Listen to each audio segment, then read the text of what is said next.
Welcome back to the HPP podcast, the podcast that covers college basketball in the NBA draft inside and out. I am Rich Harrison. Thank you for joining us again. Today we will start with some NBA chat, and that means Doc Louallen has returned from his vacation in the Shetland Islands. Also with us is the Bay Area bomber, Drew Barton. The rest of the gang will be joining us in a little bit, and we will be chatting with K-State's Markquis Nowell. Doc, how was Scotland? I didn't even know you spoke Scottish. Well, thank you. I appreciate that. Well, glad to be back. I was in Jamaica. Oh! I was in Jamaica, Mexico, and Grand Turks. So Nice. Never been. I've actually never been to Scotland either. But that would be my dream vacation. But heritage. What can I say? Drew, how do you... Where's Scotland even at? I don't know where that's at on the map. It's north of England. Right, north of England. It's the country north of England, and it's part of the United Kingdom, part of Great Britain. So, I'm mostly Irish, Scottish, and Scandinavian. So all that area where the Vikings plundered. So, yeah. So we're about, Drew, how have you been? We didn't have you last week because of, what'd you have, a tropical storm or? Yeah, it's been a pretty interesting, we've been dealing with quite the weather here in the Bay. Even today, it's actually sunny and beautiful out, but this morning it was hailing and thunderstorms. It's been about 3 months of the worst rain the Bay has seen in a long time. So personally, it sucks because can't go run. Power's gone out like 10 times in the last couple weeks. And from a working standpoint, we are in, a lot of outdoor sports season, softball, baseball, track, tennis. So we got a lot of cancellations and having to move things around. So on the bright side, I've been able to watch quite a bit, if not all of the tournament. Was able to catch the Warriors game last night. It's the first NBA game I've watched in a couple of weeks just because with college in full swing. Right. And then, I was saying. Don't tell that to De'Aaron Fox, which we'll get into later. We'll get into that later. But yeah, I saw that comment. Hopefully, though, as I was saying earlier off the air, I will be able to start returning to more regular appearances. And you guys will be stuck with me. Yes. Much more. Well, that's good. And Doc is going to be back regularly, so that's good. And we're about 2 weeks away from the start of the play-in games, and the playoffs start on April 15th, tax day. Right. Unless they move tax day. Sometimes they do. But anyway, all right. So the NBA, like I said, the NBA playoffs are coming, and let's talk about the Western Conference race. In 1 week, the Mavericks went from 6th to 11th. I wonder how Maverick Swenson is taking that. The Kyrie Irving effect? Question mark? I don't know. I've been wrapped up in college basketball, so I'm going to throw this question out to Doc. What the heck is going on with the Mavericks? My first episode on the show, I'll never forget this. I went back to it on Twitter, reposted it. Maverick was talking about Luka Doncic, and I told him, I said, Luka cannot play with another superstar. That's the first thing I said on my first episode here. That was back in January. He asked me what superstar or star player you ever had. I said KP. Then he made a nice laugh at KP, and he went insane. But may I interrupt you for a second? By the way, we make use of that sound clip regularly when someone drops an F-bomb or something worse. So we bleep, instead of bleeping it out, we KP it out. So it's come in very handy. Wow. Actually, last week Jake did drop an F-bomb, and if you listen to last week's episode, he got KP'd. So. Got KP. Well, that episode, folks, was one of my first episodes here, and I explained how Luka's too ball dominant. I know his stats look well for when he plays on a team by himself. We were talking about the MVP race at that time. How Lou was going to win MVP when he wasn't never going to win MVP. But now he has a superstar, Kyrie. Kyrie been a superstar. He won championships before him. And now you see it really coming full throttle that he cannot play with another superstar. It's just, and it's easy to blame Kyrie, but But Kyrie is the fourth quarter leader scorer right now. You know, that's big. You know, you can't take that away with somebody's averaging 10 to 11 points in the fourth. It's just, and Kyrie was kind of winning with Brooklyn a little bit until KD went out, but that team was just dysfunctional. I think what the main thing is Luka. You have to stop blaming Luka now, Dallas Mavericks. You can't blame Jason Kidd.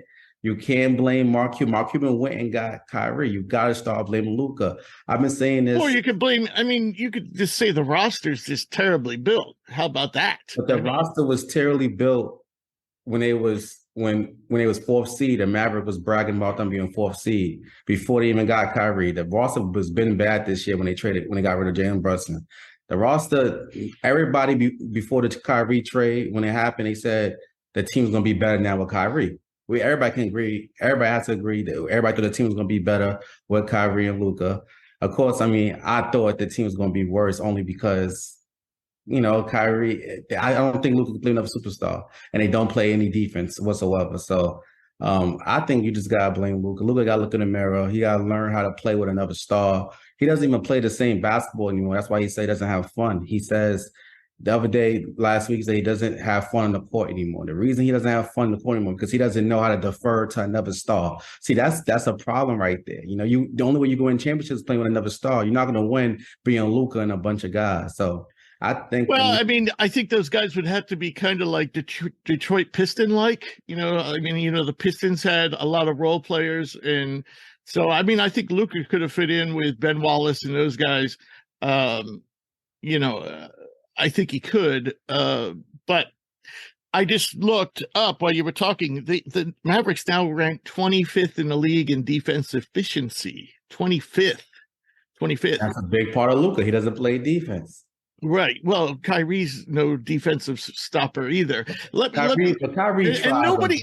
They got rid of everybody who could play defense on that team. So let me ask you this: if the playoffs started today, then they would be out, right? The Thunder. Well, they're tied with the Thunder.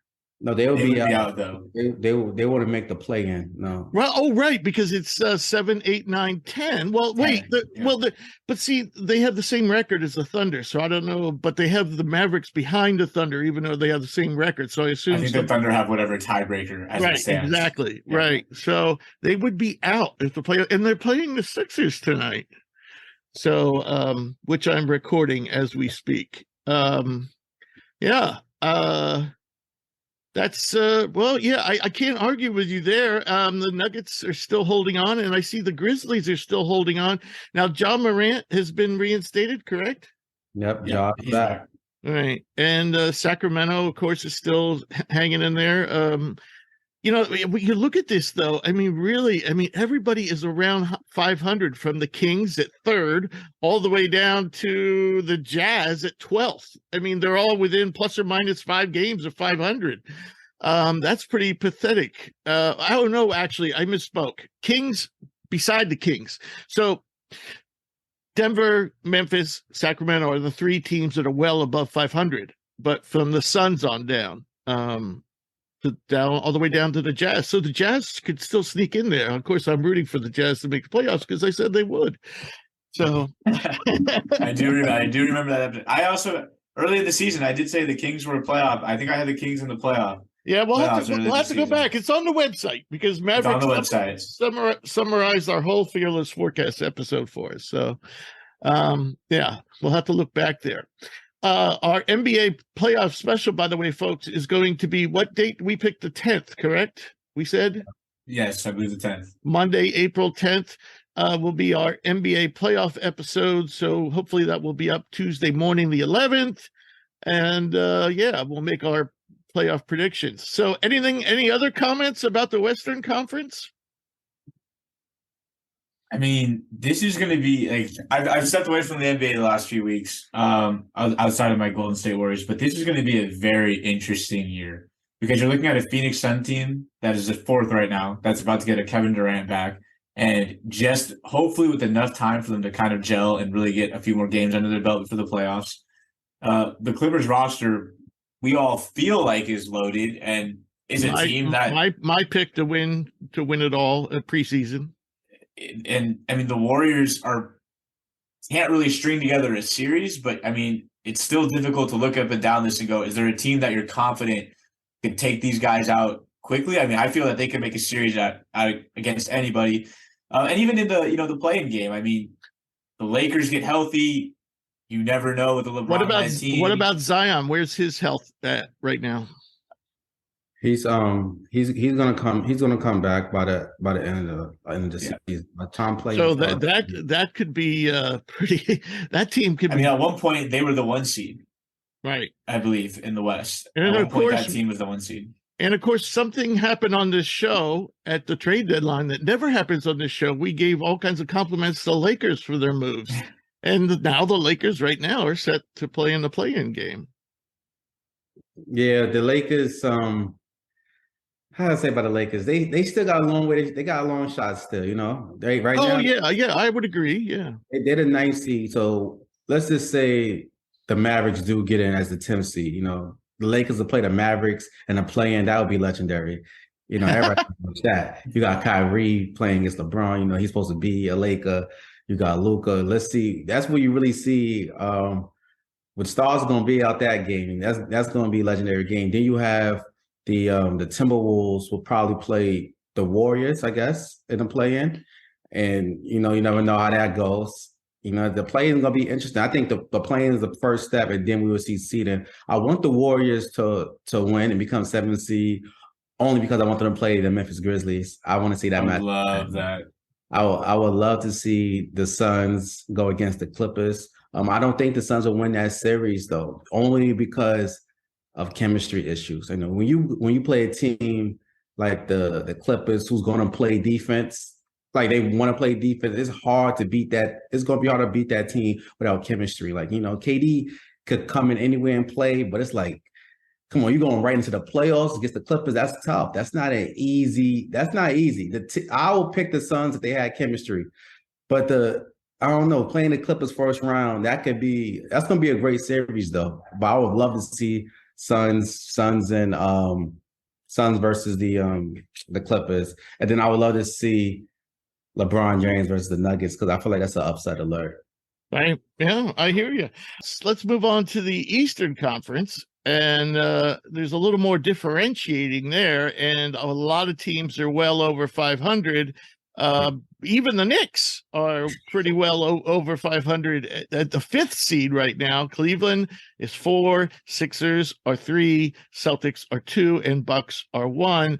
And if you ask me, you know, those top 3 teams in the East are the teams to beat to win it all. And you know, I still like the Celtics over the Bucks. Just, you know, I like the Celtics a little bit over the Bucks. Don't tell Hugh.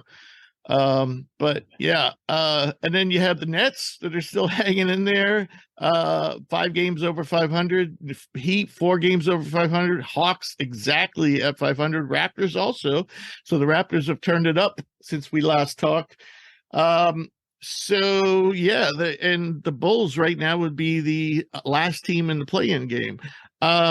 So I suppose one of the questions is it's not so much, you know, these teams seem pretty well set, but there are some interesting matchups that could actually be concerning. For example, the Sixers could potentially play the Heat, a team who upset them last year in the playoffs. So, you know, what kind of things are you looking for in the East right now as we come down the stretch? I think the East right now, you know, the playoffs is not like the West and the East. You know, right now the East is kind of like 1 through 8. That's what we're going to see, unless the Raptors upset the Hawks in a play-in. You know, that's the only thing you could happen, but we don't know what's going to happen yet. But if you have the Hawks team, right? Let's say Hawks play the Milwaukee Bucks. We got the Milwaukee Bucks winning.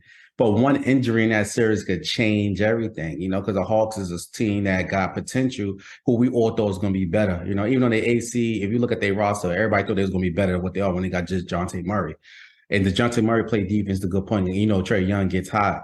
I do think that's a bad matchup for the Hawks because Giannis, you know, they don't have anyone for Giannis on the Hawks. Right. But like I said, Giannis has had games where he missed in the playoffs. You know, God forbid, we don't want anybody to get injured. But injuries do happen. Chris Middleton been injured. If one of those 3 guys get injured, this series could be interesting. and the Hawks could upset the Hawks. The Hawks upset the Sixers, that year, and nobody thought that would happen. Nope. Nobody thought that would happen. I didn't even think it would happen in halfway through the fourth quarter of Game 7. Yeah, that's crazy. Me either. The next series above that, you have potential. Either Heat will play the Celtics or the Heat will play the Sixers. I think both of those teams want to avoid that first round. Because both of those teams can't afford to have, we play the Heat first round, then we're going to play either each other, aka Sixers or Bucks, and then we might have to play Milwaukee Bucks in the Eastern Conference Finals. That's a tough road to the finals if you're the Sixers or the Boston Celtics. You don't want to have to play the Miami Heat who went to the Eastern Conference Finals and then play either of course, if you're the Sixers, you play the Celtics, and you Celtics play the Sixers, and then the Bucks. That's a hard road. So I think both teams want to avoid the Heat because the Heat could definitely beat both teams. The Heat was one shot, was a Jimmy Butler 3 away from beating the Celtics in the Eastern Conference Finals last year in Game 7. And also they had injuries. They had Tyler Hero, who missed both the last 2 games. And that same Heat team beat the Sixers when Joel Embiid even came back. So I think both teams want to avoid the Heat. They look struggling right now, but that's a team that's more of a playoff type team. Some teams is playoff type teams, and that's who they are. So that's I agree. I think they don't have a great bench at all. But in the playoffs, bench doesn't matter. What the bench is for is getting you into the playoffs, helping you survive. The regular season, but really, you probably only need 8-9 guys for, the playoffs themselves, barring injury, that is. Drew, you have any thoughts on the East? I mean, I just look at this, and this is going to be a really, really fun playoffs. I totally agree with you guys. Jimmy Butler would terrify me if I was any team in this East. I look at that and go, I don't want to deal with that guy because we might beat him, but it's going to be a 6-7 game series. Right. And they play tough, and you never know. You give a team like that any sort of hope, with a good coach, just a good, gritty culture. Next thing you know, you're going home early. I think the one team that I'm kind of excited to see play is the Cavs. They're young. Right. They are loaded. They've got a lot of talent. I don't see them making a lot of noise. I actually went back and looked at the Fearless forecast, and we all have them kind of in that play-in area just because I thought, but they've looked great regular season. Just excited to see a guy like Garland and Mobley get a chance to be in the playoffs.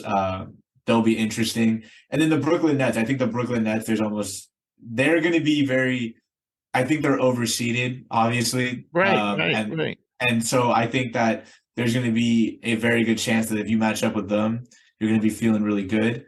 But, I think those top 3 teams, whoever comes out of the East, I think has to be the favorite to win it. They're battle-tested. I mean, you've got MVP candidates on those top 3 teams, very legitimate ones, in Giannis, Tatum, and Embiid. And, I mean, they're all right there. I think each, throughout the year, particularly Milwaukee and Boston, they've all kind of taken turns of looking like the best team in the league for stretches. Right now, the Bucks kind of just look like to be the team to beat. But, I mean, if you look, all 3 of those teams are 7-3, 7-3, and 6-4 in their last 10. So they're all playing well, peaking at the right time. And I think it's going to be a war. I think the conferences have kind of switched. In the past, it's always been the West. Oh, yeah, for years. But now look at the Chicago Bulls.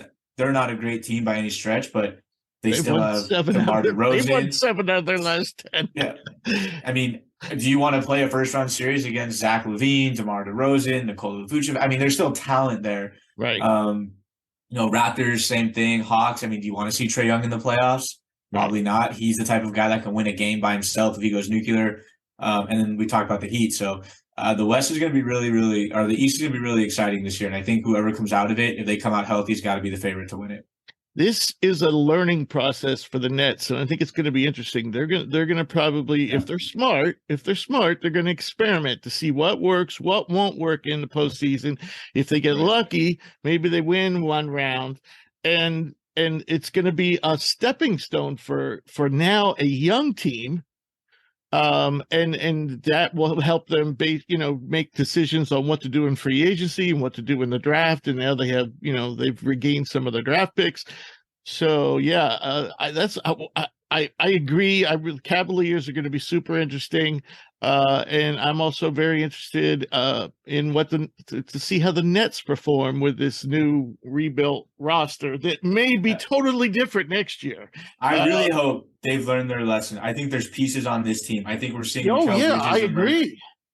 I would really love for them to maybe not rush this process like they've tried to do the last 2 go-arounds and just haul in big names. I mean, obviously, if a big player comes on the market, you got to do what you got to do.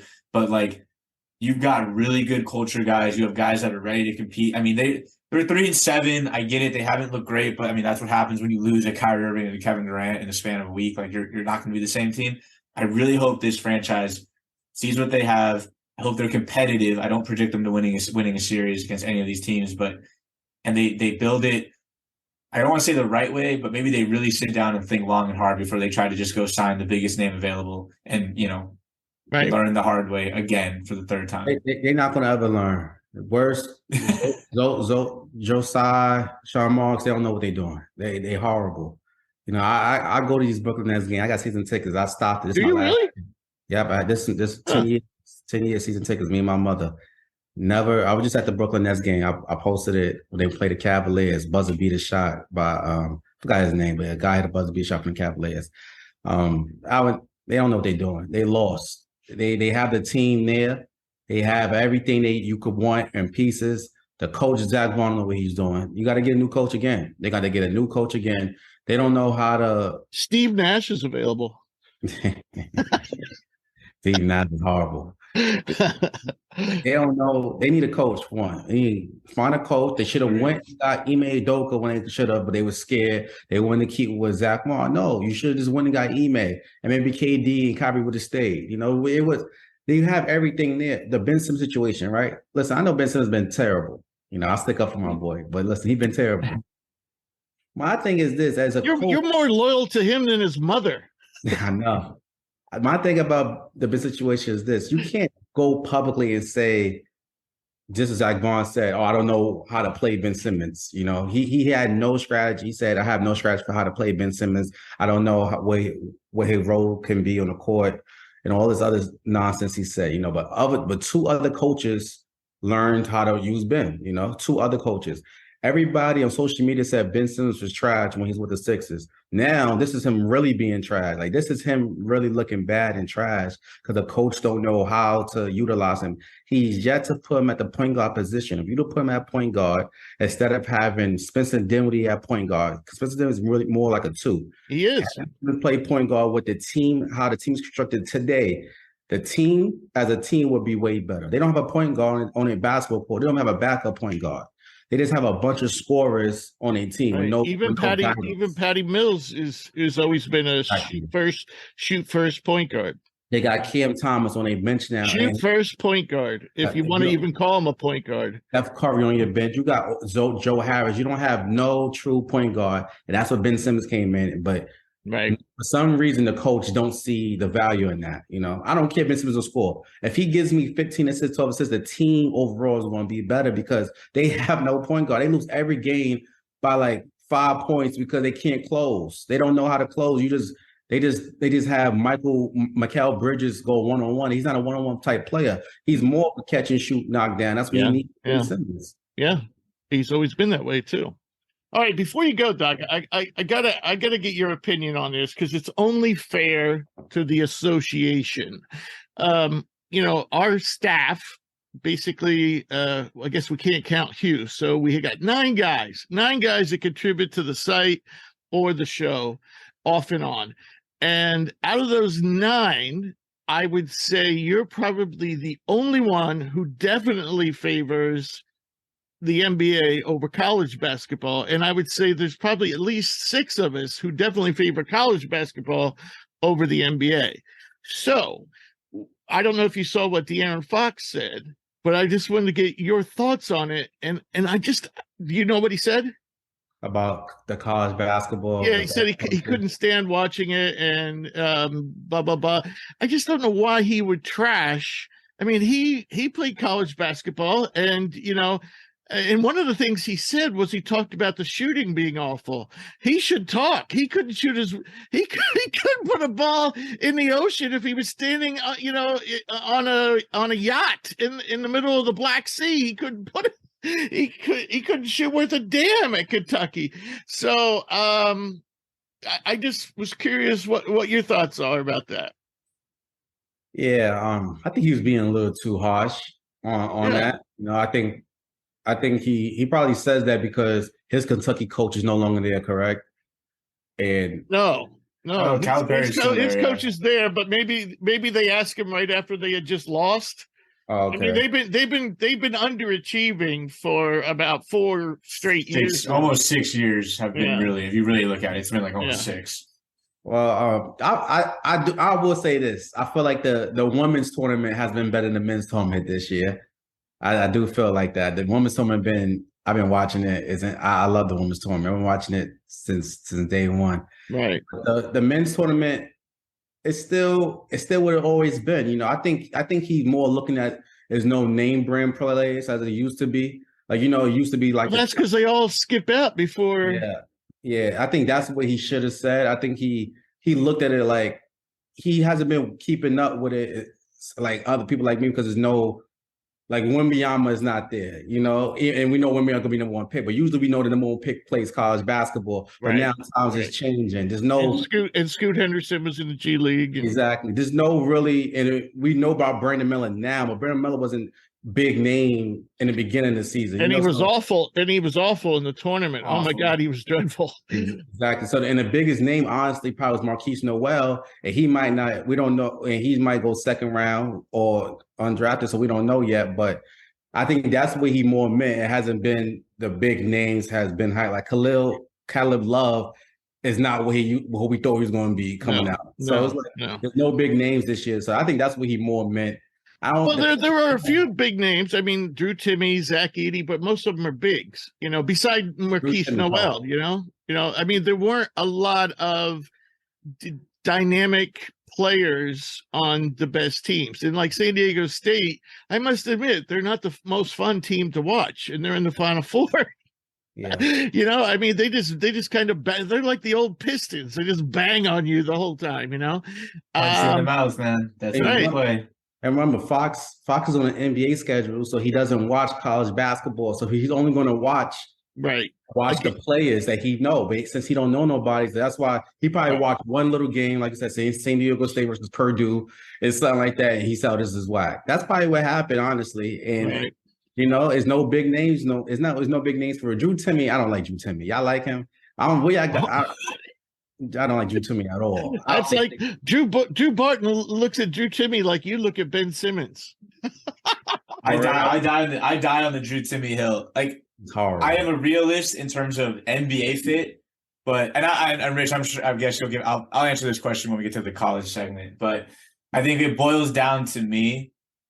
And this is a deep rabbit hole, but I actually had this conversation on Twitter with somebody. And basically that I feel that we've gotten to a point where so much basketball in particular out of all the sports is consumed through such short, like highlight-based media where it's like you're looking at these 30-second Instagram reels of a guy in isolation for 25 seconds and then shooting a contested step-back 3, which is incredibly difficult. Like when James Harden goes one-on-one and hits some of those shots, that's incredibly challenging. Steph Curry, Kyrie, like Luka, people don't understand how hard that is. I get that.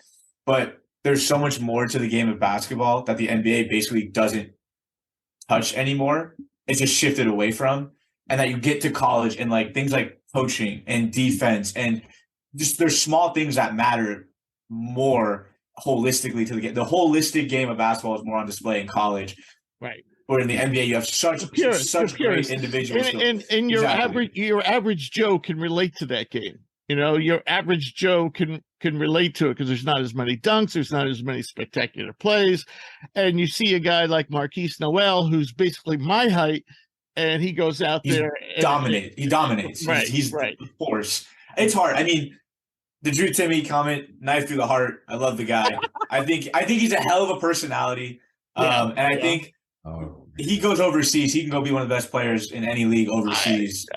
I don't know if he's going to have to do that, but if he wants a lot of playing time, I think That's what I'm saying. If he wants to be the guy, he can go overseas and be a force. Oh, he could go to Real. He could go to Real Madrid and be a star for years and make millions.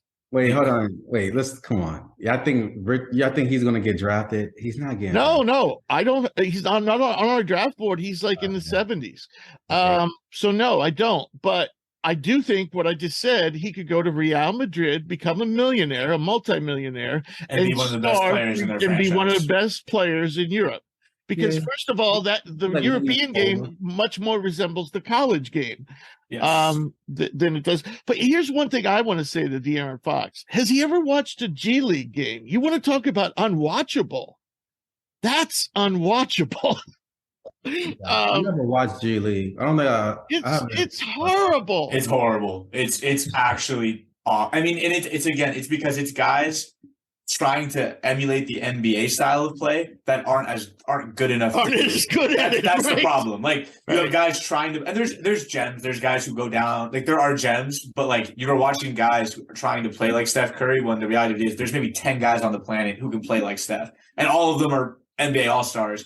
There's 10 guys on the planet that can play like AD or Jan, whatever it is. Right. And so you have the G League guys are trying to emulate that. Not all of them, and so they're putting up 30-footers. And you're like, Jesus, this is awful. And it's bad. The G League is not a great product to watch night in and night out. There are good players, good games, but right, yeah. All right, so we're gonna wrap up the NBA talk, and Jake Kopstick is gonna come join us, and we will bring on our special guest, Markquis Nowell, and that's what we'll do. All right, we're really excited today. Our special guest is All-American Markquis Nowell, the Kansas State point guard, ranks in the top 3 of the Big 12 for points per game, assists per game, steals per game, free throw percentage, player efficiency rating, win shares, plus minus. For the season, he averaged 17.6 points, 3.5 rebounds, 8.3 assists, which was second in the nation. 2.6 steals, which was 8th in the nation. Who was first in the nation? Is it the kid from St. Louis? In assist or in assist. The kid from St. Louis? Okay. All right, Markquis, it's great to have you on the show. How you doing? Doing good, man. Appreciate y'all for having me. Oh, man, we were initially going to talk to you just before the Big 12 tournament, but it just kept on getting pushed off because you kept on winning. But we're glad we finally made it happen. And I don't know if you know, but we talked to Keontae, or I was the only one that got the chance to talk to him around Christmas time. And two interesting things. One of the questions I asked him if you were one of the best kept secrets in the country. And of course, he went on to talk glowingly about you. And the other thing was, I think my last question was, what are his expectations for the season? What do you think he said? Sweet 16. Nope, Elite 8. He said Elite 8. So there you go. All right. So you said championship. He should have. So you're coming off a stellar performance in the NCAA tournament, including a record-setting 19 assists in the Sweet 16 in the win over Michigan State. The team's run ended with a heartbreaking loss to FAU in the Elite 8. Have you been able to put those things in perspective yet? In other words, what kind of emotions do you have at this point? Some sad, some happy, or I mean, how are you feeling? That's got to be a weird thing. I'm feeling good. I mean, it's a bittersweet moment. I mean, this was the best year of my life, with these guys and this coaching staff. I had so much fun. I mean, just times where we would eat at Coach Tang's house, and have karaoke night, to thinking about all the memories we made on the court. I mean, it was nothing short of amazing. And, we didn't want it to end like that, but God's plan is not our plan. And, I'm just happy for, everything that, transpired this year. I wouldn't want it any other way. Okay. In the preseason, as you know, and it's probably motivated you, hardly anyone expected you to be at the top of the Big 12, let alone make the Elite 8. What do you think the experts overlooked? And I put experts in quotes. I mean, they had a reason to overlook us. I mean, we came off a mediocre year last year. We only had 2 returning guys.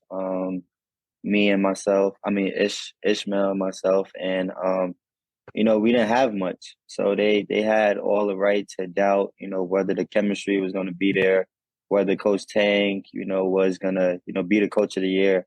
So, they had their reasons, but we gave them, a very good reason on why you shouldn't doubt us and why you shouldn't doubt, our team. And we put it all together from day one, man. You got to give credit to this coaching staff and my teammates for buying in from the very start. Yeah. I think you went 12-0 to open up the season. I think won your first 12 games, I believe. Something like that. Yeah. All right. So you're out of eligibility, but many of the team's key pieces, including Keontae, can come back next season. Is everyone coming back? I suppose Keontae is the biggest question mark. How's that looking for next season for the team? I haven't really spoke to the guys yet. I just gave them some time to, degress and get some downtime because it's been a long year. Right. But, I know Ish, just announced that he's transferring. So wishing him well.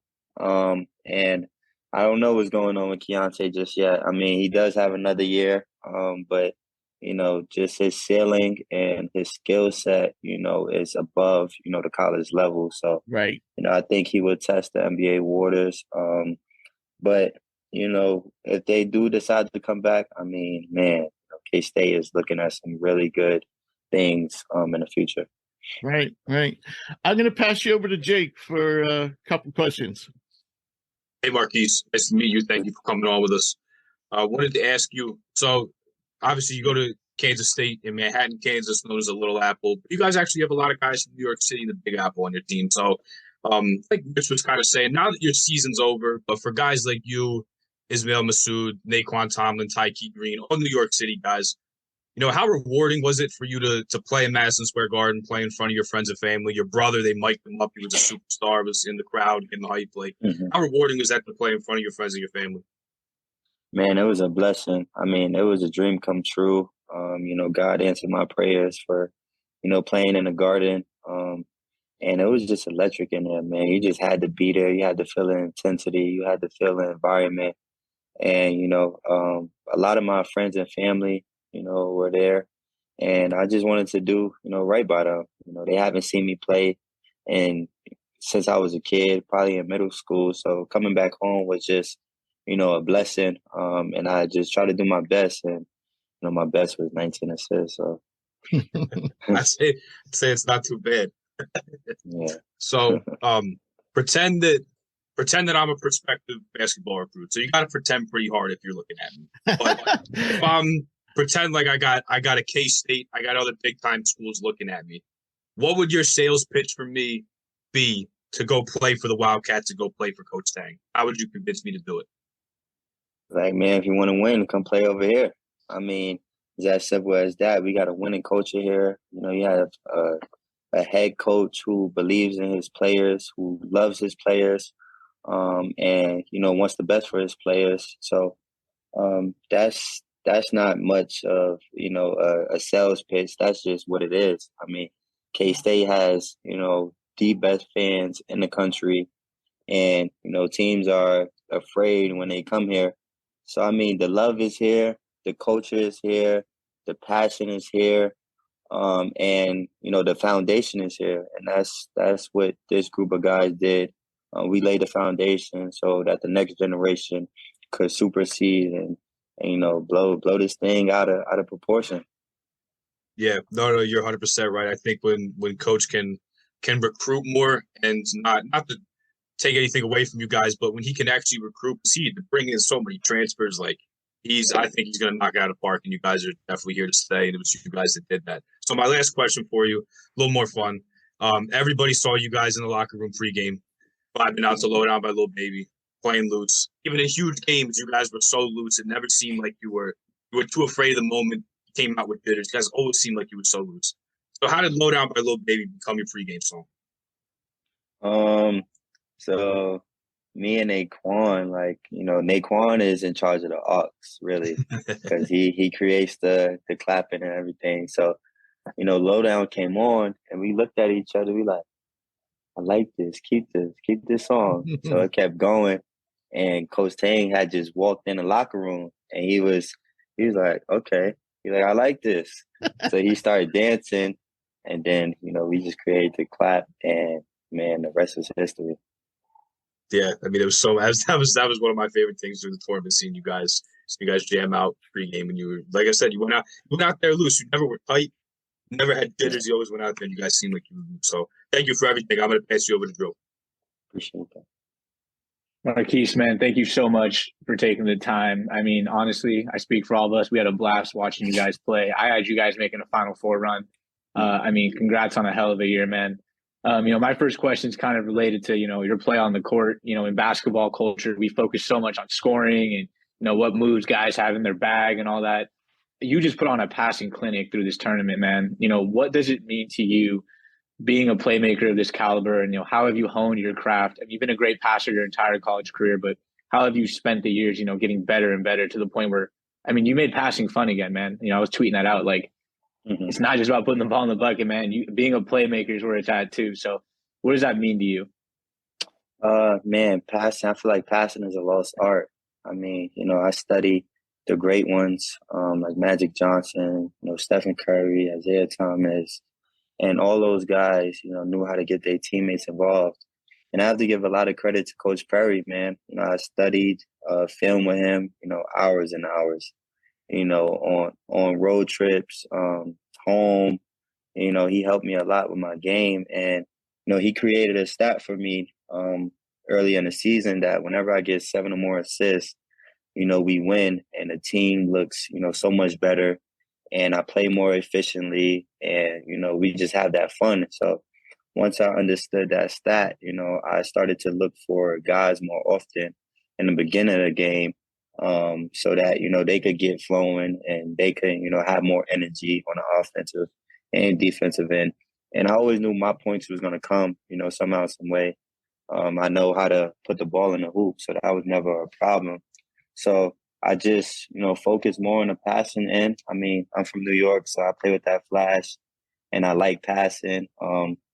So it was just a fun thing, man. And I love my teammates. I love to see them having success. I love to see them putting the ball in the hoop because, that's something that I thrive off of, man, and this team thrives off of. So I just wanted to see my teammates win just as much as me. So, I gave them the ball a lot more. Absolutely, man. Like you said, it's a lost art. There's not a lot of true point guards out there. And I'll say this, man, you were a true floor general. As you leave this chapter of your basketball career, and ends on a great run, a great individual run. What do you want college basketball fans to remember about Markquis Nowell when they look back? I would want them to remember, a kid from Harlem, New York, who is passionate and who's the most exciting, player to watch, and who's going to win by any means. I mean, I feel like I try to show the world that, I'm a winner at any level. That's my main goal, main objective. Because when you win, everything solves itself. So, I mean, just remember me as a winner and remember me somebody that's exciting and that plays with passion. Absolutely, man. So Jay kind of touched on this. We've all seen Coach like in the locker room, on the sidelines, just a great personality, it seems like, someone you guys rally behind. But what's he kind of like behind closed doors? Like, what's his basketball mind like? His leadership style, like, away from the dancing videos and stuff. As a basketball mind, what's Coach kind of like? Coach is a genius, man. He sees the game the right way, but he also lets his guys have freedom. I mean, that's the biggest thing. He doesn't want to hold you on a leash, but he wants you to play the right way and, play defense, and everything else is pretty much up to you. And his leadership skills is, second to none, man. He was a pastor, before.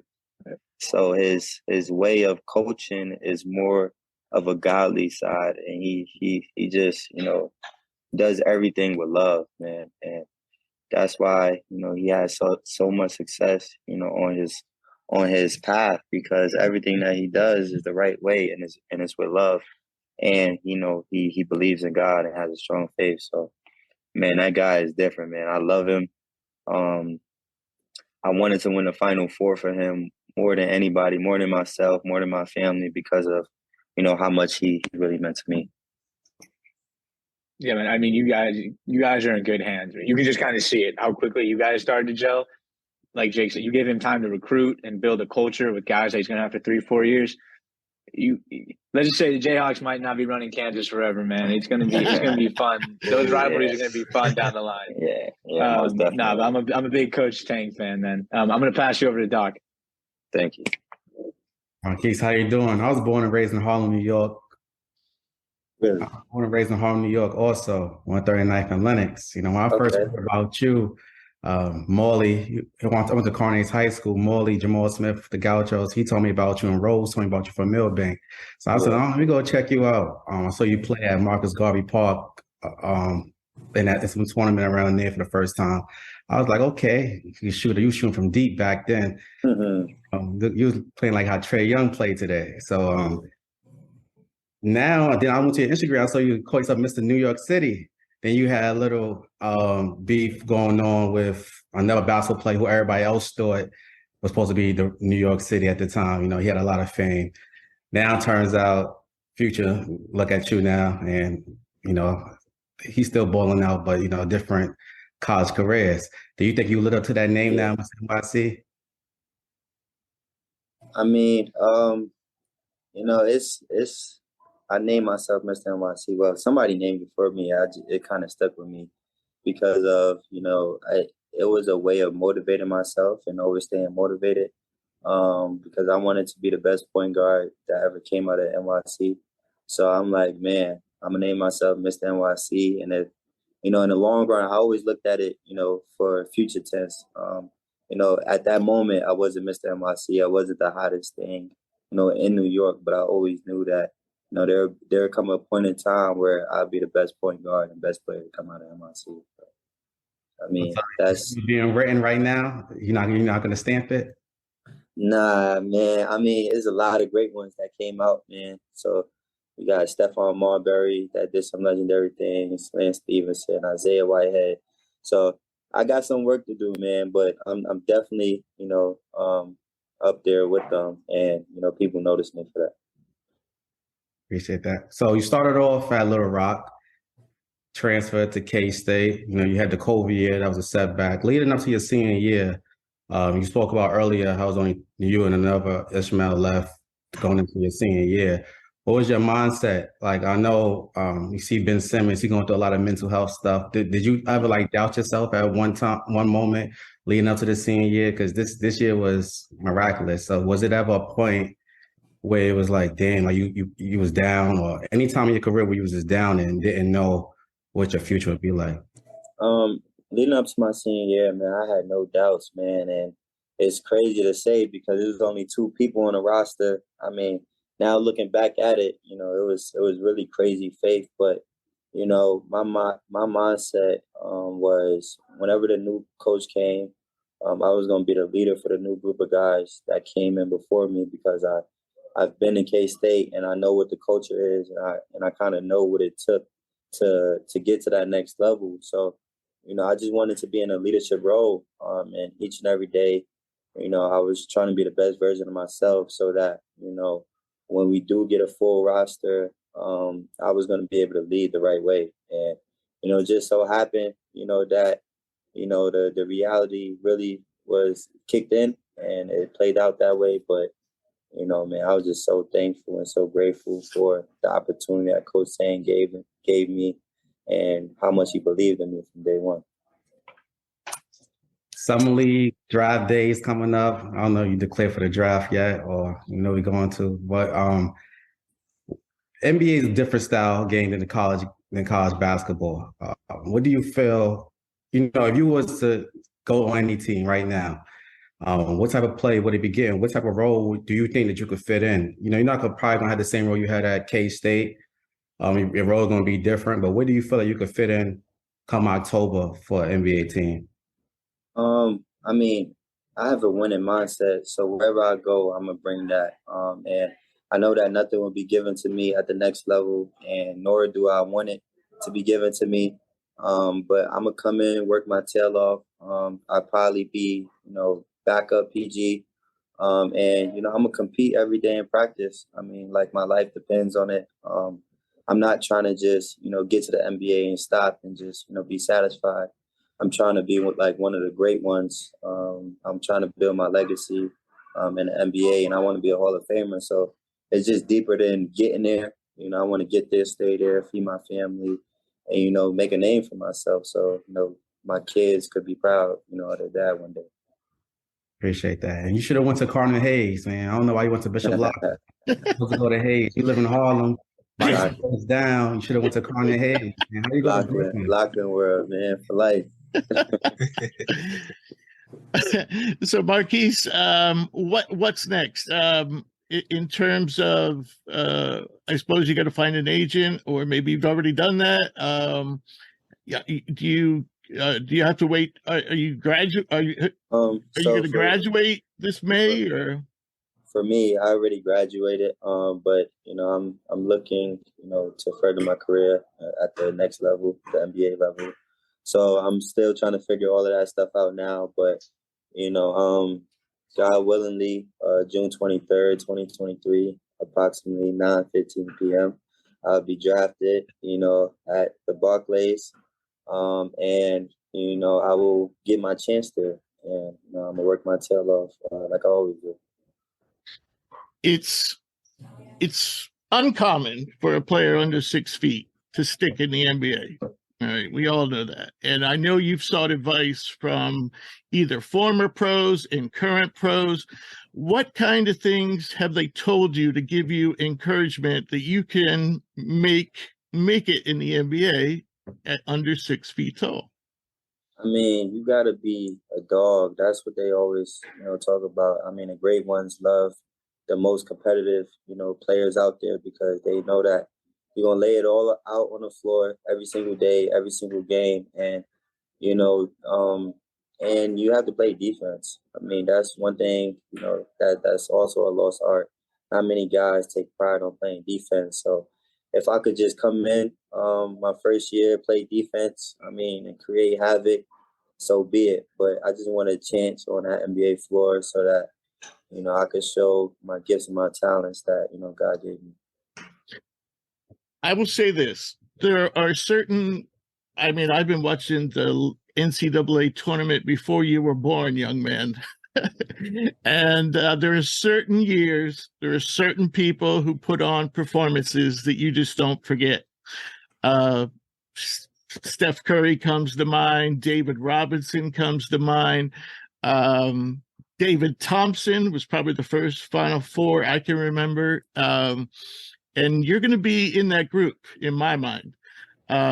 Unbelievable passer, great vision, great leadership.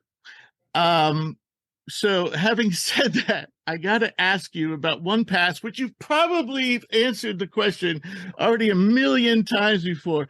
But yes, I was arguing my coach. No. Were you really talking to Zeke in the audience? Was that when you said, "Watch this"? You were. Yeah. That was okay. and it was an actual argument with Coach. Yeah.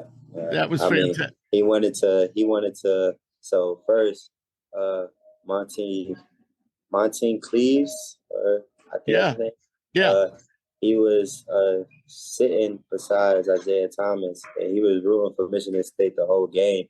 Right. And I kind of got sick of it. So I'm like, hey, I'm not going to win. Like, sit back down. So, they AJ Hogarth has scored or missed. And I'm like, man, I told him, I just looked over there and said, watch this. That's how you play in a park in New York. That's just, who New Yorkers are. We like to, tell people what we see. So I told him, watch this. And in the midst of that, Coach Tang was trying to run a play for somebody else. And I'm like, man, nah, this is the play I want to run. And I see Keontae poking his head out, like saying, lob, lob, lob. And I'm like, okay. So he cut back door, and I just threw it up. I mean, Keontae is an incredible athlete. If you throw it anywhere near the rim, he's going to catch it. So, I mean, that was a crazy play for sure. That's something that I'll remember forever. You're gonna be an old man in a rocket chair watching the Final Four someday, and they're gonna be showing clips from, you know, how they show clips like from the old days, and that play is gonna be one of the plays they show. All right, so last question for you. I know you have other interviews today. None will be this fun, by the way. So you're a communications major, and you said you graduated. So when you're done playing hoops, do you want to work in sports broadcasting? Yes, that was my goal, to be like Charles Barkley and Ernie and Kevin Smith. Yeah, I would love to do that one day. All right, great. Well, I'll tell you what. Open invite. You can come on and do the show anytime. We talk about the NBA and college hoops. You know, during the college season, we mostly talk about college, but from this point on, we're going to be talking about a lot about the draft and the NBA. So anytime you feel like chatting and you want to be on a podcast, do you have your own podcast? No. Well, you're welcome on this one anytime to be a co-host. Thank you. Appreciate that. All right. So Tom has my number if you ever want it. So, all righty. Thank you. Right. So Markquis, it was a pleasure, and we were so happy to have you, and we wish you the best. We'll be rooting for you down the line, and hopefully we see your name called on June 21st. It's June 21st or June 22nd? Oh, yeah, you might be right. You might be right. It might be the 22nd. I think it's 22nd. Yeah, it's always around the summer solstice. 9:15 p.m. around there. All right. That sounds good. All right. Well, thank you so much. And please tell Tom I said thank you. All right. Thank y'all, man. Appreciate you. Appreciate you, Markquis, man. Thank you, Markquis. Doc, thanks for joining us. Look forward to talking to you next week. Appreciate it. Thanks for having me. Glad to be back. Yes, Good to have you back, glad Doc. to have you back. And I noticed just a little bit of Scottish in your accent now. No more Drew Timmy slander, man. No more. No more. All right. Joining us now is our college guru, Bunni, and Tyler Hagedorn. Tyler is a former star at South Dakota, a stretch 4, and the second overall pick in the 2021 G-League draft. And he joins the show from time to time, and we talked him into joining us this week, which is great. We're happy to have you, Tyler. How's everyone doing, and how are your brackets looking? Yeah, that's the first thing you got to bring up is the bracket, because I got last this year. The brackets ugly. Boys, Hey, buddy. packed house, huh? Packed house, and we're already rolling. We're already rolling. Right. We're talking Beautiful. about our brackets, and I'm sure that's something you were looking forward to talking about. Yeah, sorry to interrupt you guys. That's all right. Go I ahead. feel good about mine. I finished. It looks like I wrapped up 4th in our Hoop Prospects one. I mean, I had 38 wins, 38 games picked correctly. The only bracket that picked more correctly was the other one I was a part of, which was the collective one. I cleaned up very well at my work bracket. I'm actually pissed because that was the bracket I submitted for this and my work. And the one I don't know what I did, but in my work bracket I had Arkansas over Kansas, and then this one I was rushing to get it in and I didn't. So that would have been a nice little feather in my cap, give me 39 wins. But I can't complain. It's a good year. Would that have pushed you? No. Once Texas losing for sure was a nail. Like if Texas was still in it, right? They had not choked away a 13-point lead, Right. I'd have a chance because I had them winning it all. But So for our listeners, the bracket who won our group pool is our collective bracket that we picked on the show. Was the winning bracket. I got into one that I get into with old friends, and it's large and more money's on the line. and I've already clinched first, wrapping up a nice little paycheck of $1,000. So, Wow. yeah. So, yeah, there's a lot of people and they charge more. So, yeah, I'll take that as a early Christmas present.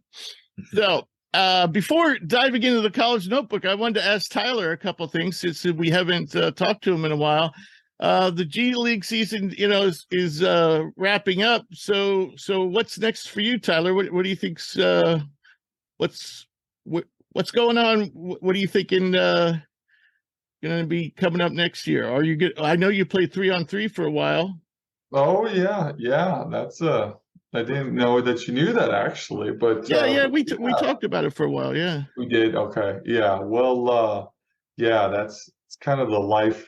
If you're not in the NBA, you never know what the next steps are, So right. we'll just kind of see what that's like. But I actually just started practicing this week with that 3-on-3 team, and yeah, I should be joining their it's called a World Tour team. So they go to Europe, I think 6 times or 4 times or 5 times, something like that. Canada, Mexico a couple times. So yeah, I mean they did super well last year, and so yeah, getting involved in that. That's kind of fun, a little new way to play basketball. Yeah. But yeah, that's really about it for what I know for what's next. It's in the Olympics now, right? Dylan is. Yeah. Or Dylan is, yeah. So he was on the team last year, and he's going to be on our USA team. Like every country has their team, right. A 3-on-3 team, and he's on ours. So yeah. So that sounds like that's going to be fun summer, huh?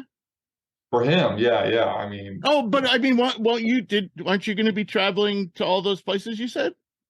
Yeah, but it's 2 different tours. So okay. We're on 2 different leagues completely. So I'm in the world tour, or he's in the world. No, he's in national something tour, and I'm in the world tour. But so we won't even play each other. Okay. Yeah, no, it's still an exciting summer. I'm excited. Yeah. Yeah, that sounds fun. Good. Yeah. Good. More exposure for you too. That's all that matters. Yep, that's right. So this season, did you happen to go up against the Ignite squad? That's two seasons in a row, and however many teams I've been on, and I've yet to play them. Huh. Yep. Okay. Any talk you hear about like who you? I mean, we all know that Scoot Henderson is supposed to be the best, but did you hear any talk, among players about who looks really good on the team? Because nobody else seems to be really knocking it out. Even Scoot really wasn't doing fantastic this year. Yeah. Well, it's funny you mention that, because this year was really like that, where it was. So I've played with a couple of different guys that have been in the Ignite. One of them, Reggie Hearn, and when he played for him, he literally didn't play. He was there as like a supporter. I mean, he was coming off of 2 back-to-back G League seasons where he played. He was a starter, averaging 15 a game, and then he joined the Ignite, and he was basically kind of like a role model for the guys. Barely played, just kind of bench minutes, but let all the younger guys play. And then the following season did the same thing again in the G League, 15 points a game starting. Whereas this year, I was what was his name? I played with him at Memphis Hustle. He had 23. He had 23 a game at where did he play at? Anyways, he was on the team this year, and he was like their leading scorer. I can't even. What is his name? But yeah, it's totally different. Totally different Ignite structure this year than it has been in the past, or it was last year, anyways. Right. Yeah, I wonder, how much, because we've seen it over and over. I mean, probably the best Ignite squad was their first year. Yeah. And they barely made the playoffs, and they got knocked out pretty quickly. And I just think, they may have a lot of potential and a lot of talent, but when you put all those young kids together, it doesn't seem to, it's just too much inexperience to go against the rest of you guys that have been doing it for 2, 3, 4 years. Some guys are even, like 30 years old or more, and you can't, you can't, if you're 18, you're just not going to be able, not collectively, not a bunch of 18-year-olds are going to be able to stand up to a bunch of guys who are 25. Yeah, well, that's why they put. So his name is Cam Young. Oh yeah, he played a Yep, 23 a game there. Yeah, and yeah, no, I mean he had a great G League season last year. Yeah, made a lot more this year in the Ignite, with the Ignite. But I mean, yeah, this year he started most of the games for him and was averaging, it looks like 12 a game for him this year. Where usually like he would be coming off the bench, being more of letting the younger guys play. But yeah, it's definitely a weird dynamic of vets and 18-year-olds. Right. Because he's 26. So Right. Yeah, Cam was a good player. He was on our draft board whatever year he came out. So in the Summit League, where you played, Oral Roberts dominated this year, and they were pretty well thumped by Duke in the first round. Did you get to see much of the Summit League teams this year, or talk to any of the guys out there? I did stay a little bit more.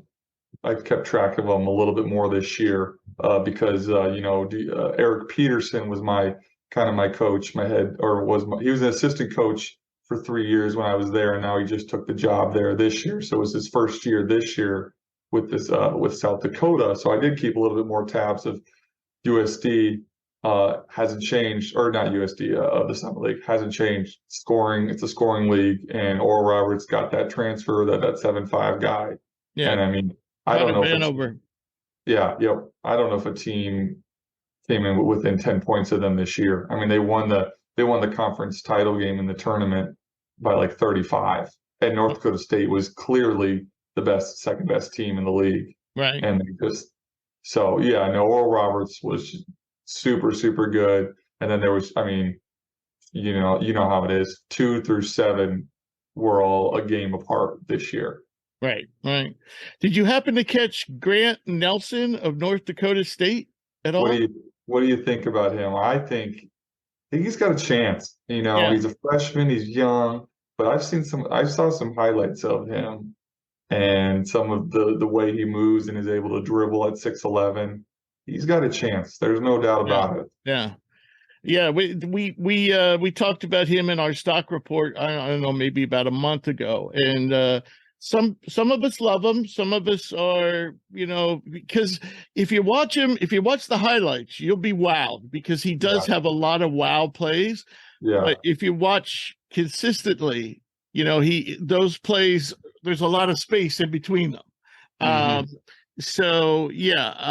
I'm wondering. I didn't see we theorized he would definitely be going into the portal. But haven't seen his name there yet, which kind of surprises me. I also saw an article a couple of weeks ago where he was thinking about testing the draft waters. I don't think he's there yet. But that's the guy I wanted to touch base with you and see what you thought of him. All right. So let's move on to our regular notebook, and we have a strange-looking Final Four this year with no number one seeds. Does anyone know when the last time that's happened? Bunni, do you know the last time we had a Final Four without at least one number one seed?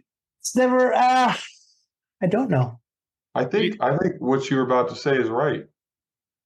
I don't think it's ever happened. Wow. No, not Final Four, Elite Eight, though. It was the first. Elite Eight's never happened. I don't know the last time Final Four without a one seed. Right. I'm sure you've looked it up. So, I mean. I didn't. No, I didn't look it up. I have no clue. That's a good question, though. Jake, you're a basketball historian. Do you have any idea when the last time we had a Final Four without a number one seed? 79. Wow. 79. Wow. 79. Huh? Wow. Apparently, it's the first time since 1979 that a number 1, 2, or 3 seed failed to make the Final Four. So it's not just the ones. Yeah. So that's 44 years ago? 44 years ago, if I'm doing my math correct. Wow, that is a long time. So, looking at the Final Four, how surprised, yeah, it's surprising, but when you look at our collective bracket, and that go back to that episode, personally, I'm not like I picked UConn to win it all, so obviously I'm not surprised they're there. Miami was a team that we said all year was, probably elite. We always said Elite Eight. I don't know if we ever said Final Four, but that's one step away.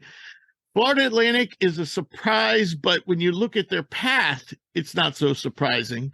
I'm going to bring up the bracket here, but that's the thing with Florida Atlantic and San Diego State, who would be the two surprises.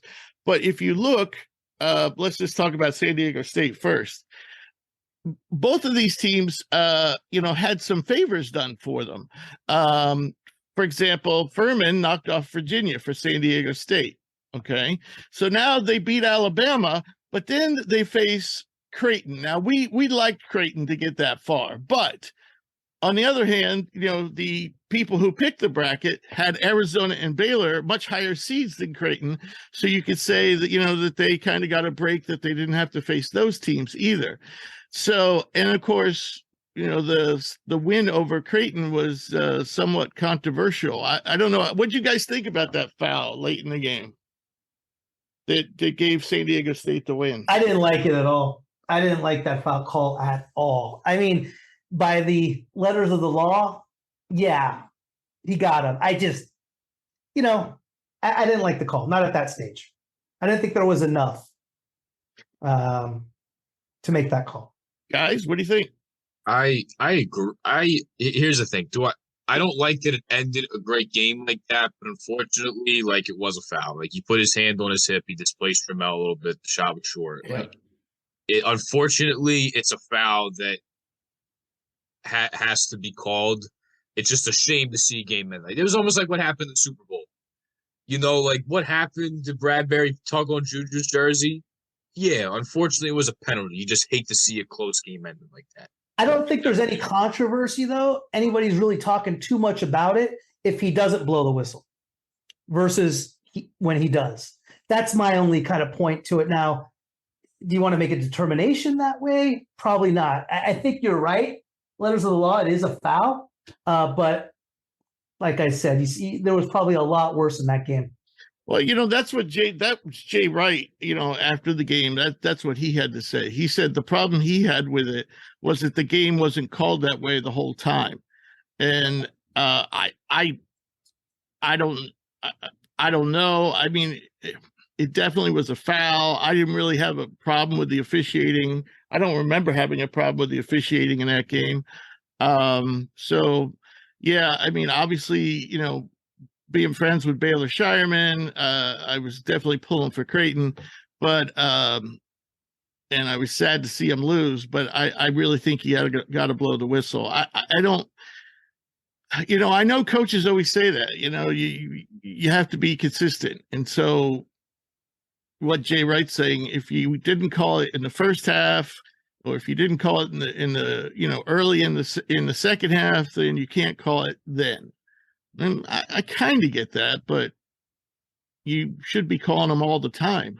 I mean, it's one of those things where if they don't call it and Creighton goes on to win that game, there would be people that would go back, look at that play, and then slow-mo everything and watch him ride the hip in and displace Trammell. I mean, it seemed like he got ways. some of the jersey. Even seemed like he may have had a little tug on the jersey. It's just, I feel like, we're looking at hindsight here. It's one of those things where if they call it, if they don't call it, San Diego State wins. I don't think anyone's a problem. But if Creighton goes on to win that game, there will be people coming out of the woodworks. And anybody who had San Diego State, analysts coming out going, well, in theory, this could have been a call that, cost them a chance. And so I think Jake's right. You hate to see a game end that way, but as basketball people, can we really blame a ref? It's like we give refs a lot of crap. Can we really give a ref out for making the right call? Right. I feel like it's a bit of a double standard. That's why I really didn't, make much of a fuss about it. Here's what I think the biggest inconsistency in refereeing is today, and has nothing to do with the officials. It has to do with what I think is the biggest rule change in the history of basketball, and that's the hand-checking rule. When they got rid of the hand-checking rule, it really became a situation where you could literally call a foul on every single possession. if you chose, because there's almost a hand check on every You single also possession. could, with the new college cylinder rule, could call a foul Yeah. all the time. That's So the now most you get ridiculous, to a that's the most stage- ridiculous rule of all time.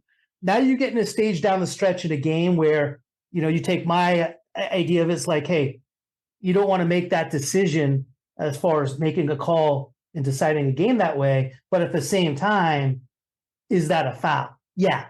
So I think it has a lot to do with that rule. That has to do with a lot with the inconsistency with the officiating. Right. So basically, I guess what I was trying to say, and we'll get more in this when we talk about Florida Atlantic, which we'll in a second, but San Diego State, based on the seedings, you could say maybe got some lucky breaks by the upset of Princeton and by the upset of Furman and, maybe Creighton beating Baylor, but I really don't think so. I mean, I think they definitely earned their way in. They beat the number one team. They beat the number one seed overall. And actually, that game, toward the end, it didn't even seem like it was close. So, and then of course, the Creighton game, you play that game 10 times and they probably each win 5 times. The only thing I don't like, I'm not crazy about San Diego State's style of play, I will give them this though. And I agree with you, Rich. It's not pretty to watch. I've watched a lot of San Diego State over the years being a West Coast guy. They've, been a AP poll kind of squad. Darion Trammell, my dad trained him. So, we were supporting him. But I will say that they have a style, and that's something that, and other teams do. And we talked about this briefly earlier with Doc, but I can respect that they have a style of play, and that's, we are going to drag it into the mud and we're going to just throw haymakers and it's going to be ugly, but we're going to force you to play our way. And I can at least respect that. Coming into this, I think Ken Pom had them as the 4th overall defensive team in the nation. And if you look, they did beat Alabama and Creighton, and Matt Bradley's been pretty bad this tournament. Like, that's their best player. He's You're right. awful. He's been Bad. awful. Yeah, Like, if he can find another gear, this team could be dangerous, because if they can force you to play their style of play and their best player shows up, you don't want to see them. I'll give them that. They play their brand. They're going to be in every game because, they limited to Charleston, which is a high-scoring team, to 57. Then they limited Furman to 52. Then they limited Alabama to 64. And they limited Creighton, another high-scoring team, to 56. And here, check out this stat.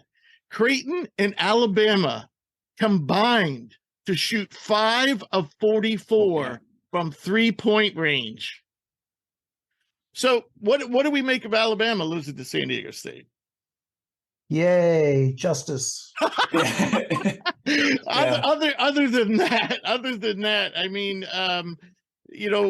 think that Alabama's been right for a while, the last several games going into that. Well, San Diego game. Brandon Miller hasn't, which we'll get more into that later on the show, but and who's really bad too, compared to beginning midway is Bradley, Jalen. Oh, he's invisible. Yeah, and we'll get to him as well.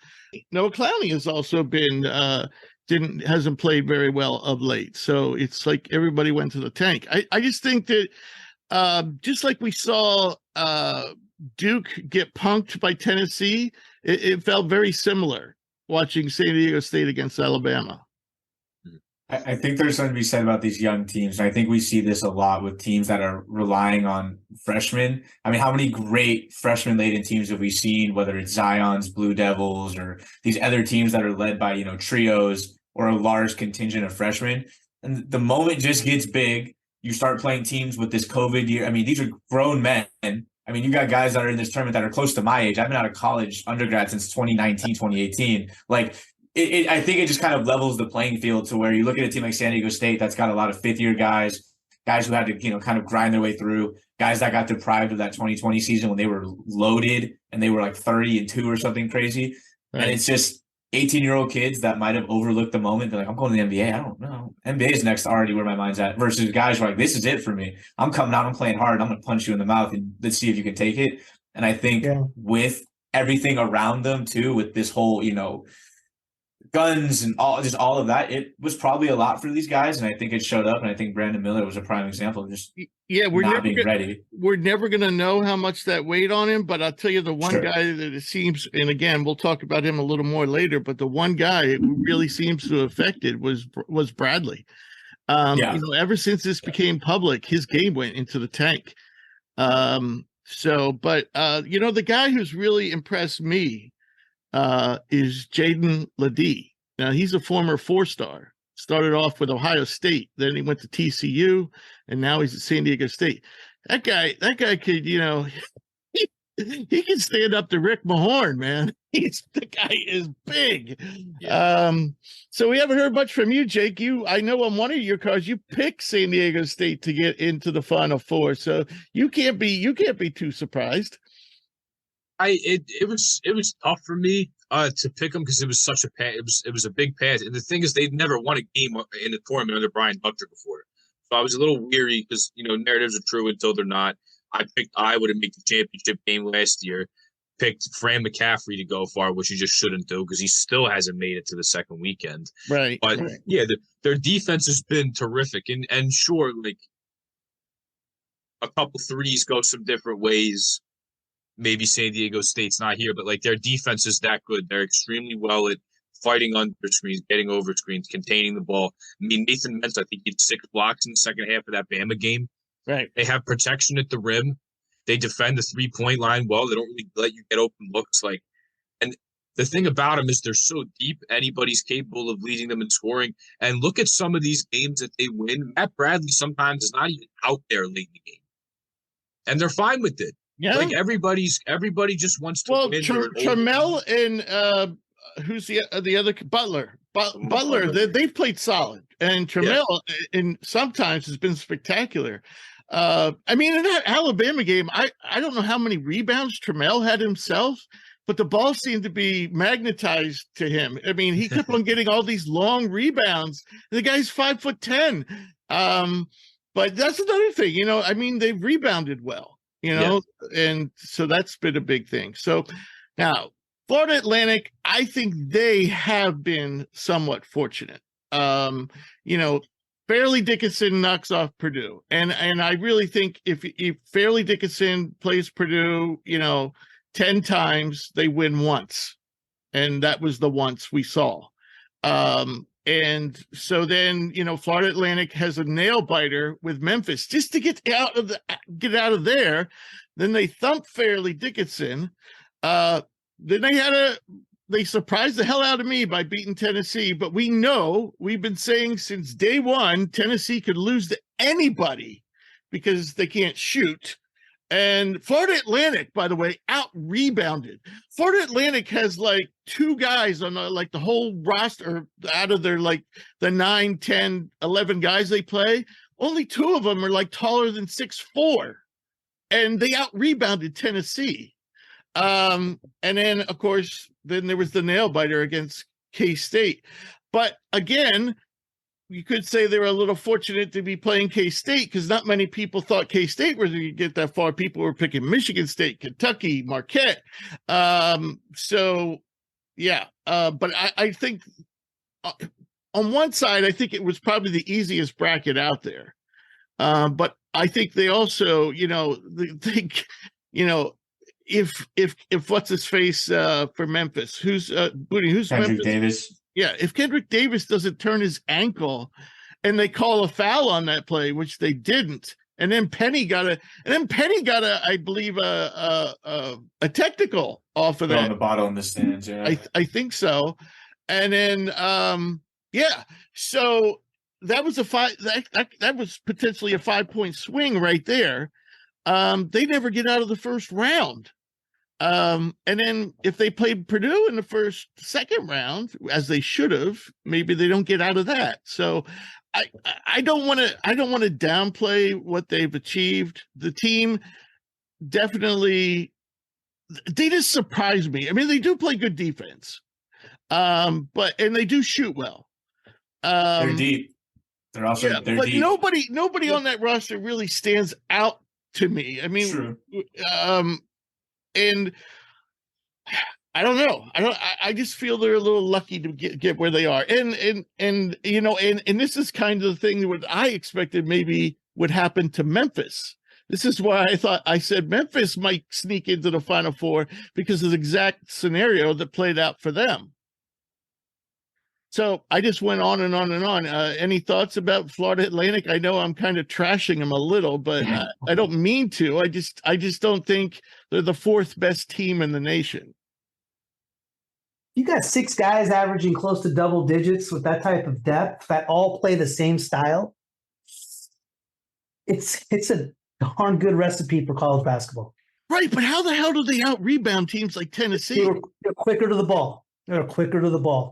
I wasn't surprised at that. I mean, you know, that's easy to say now, but at the same time, with that being said, I haven't liked Tennessee all year long. So, you know, I that Florida Atlantic team was really, really good. And like I said, you got 5'6", 6'4" to 6'6" wings that are athletic, that are fast, that can shoot it.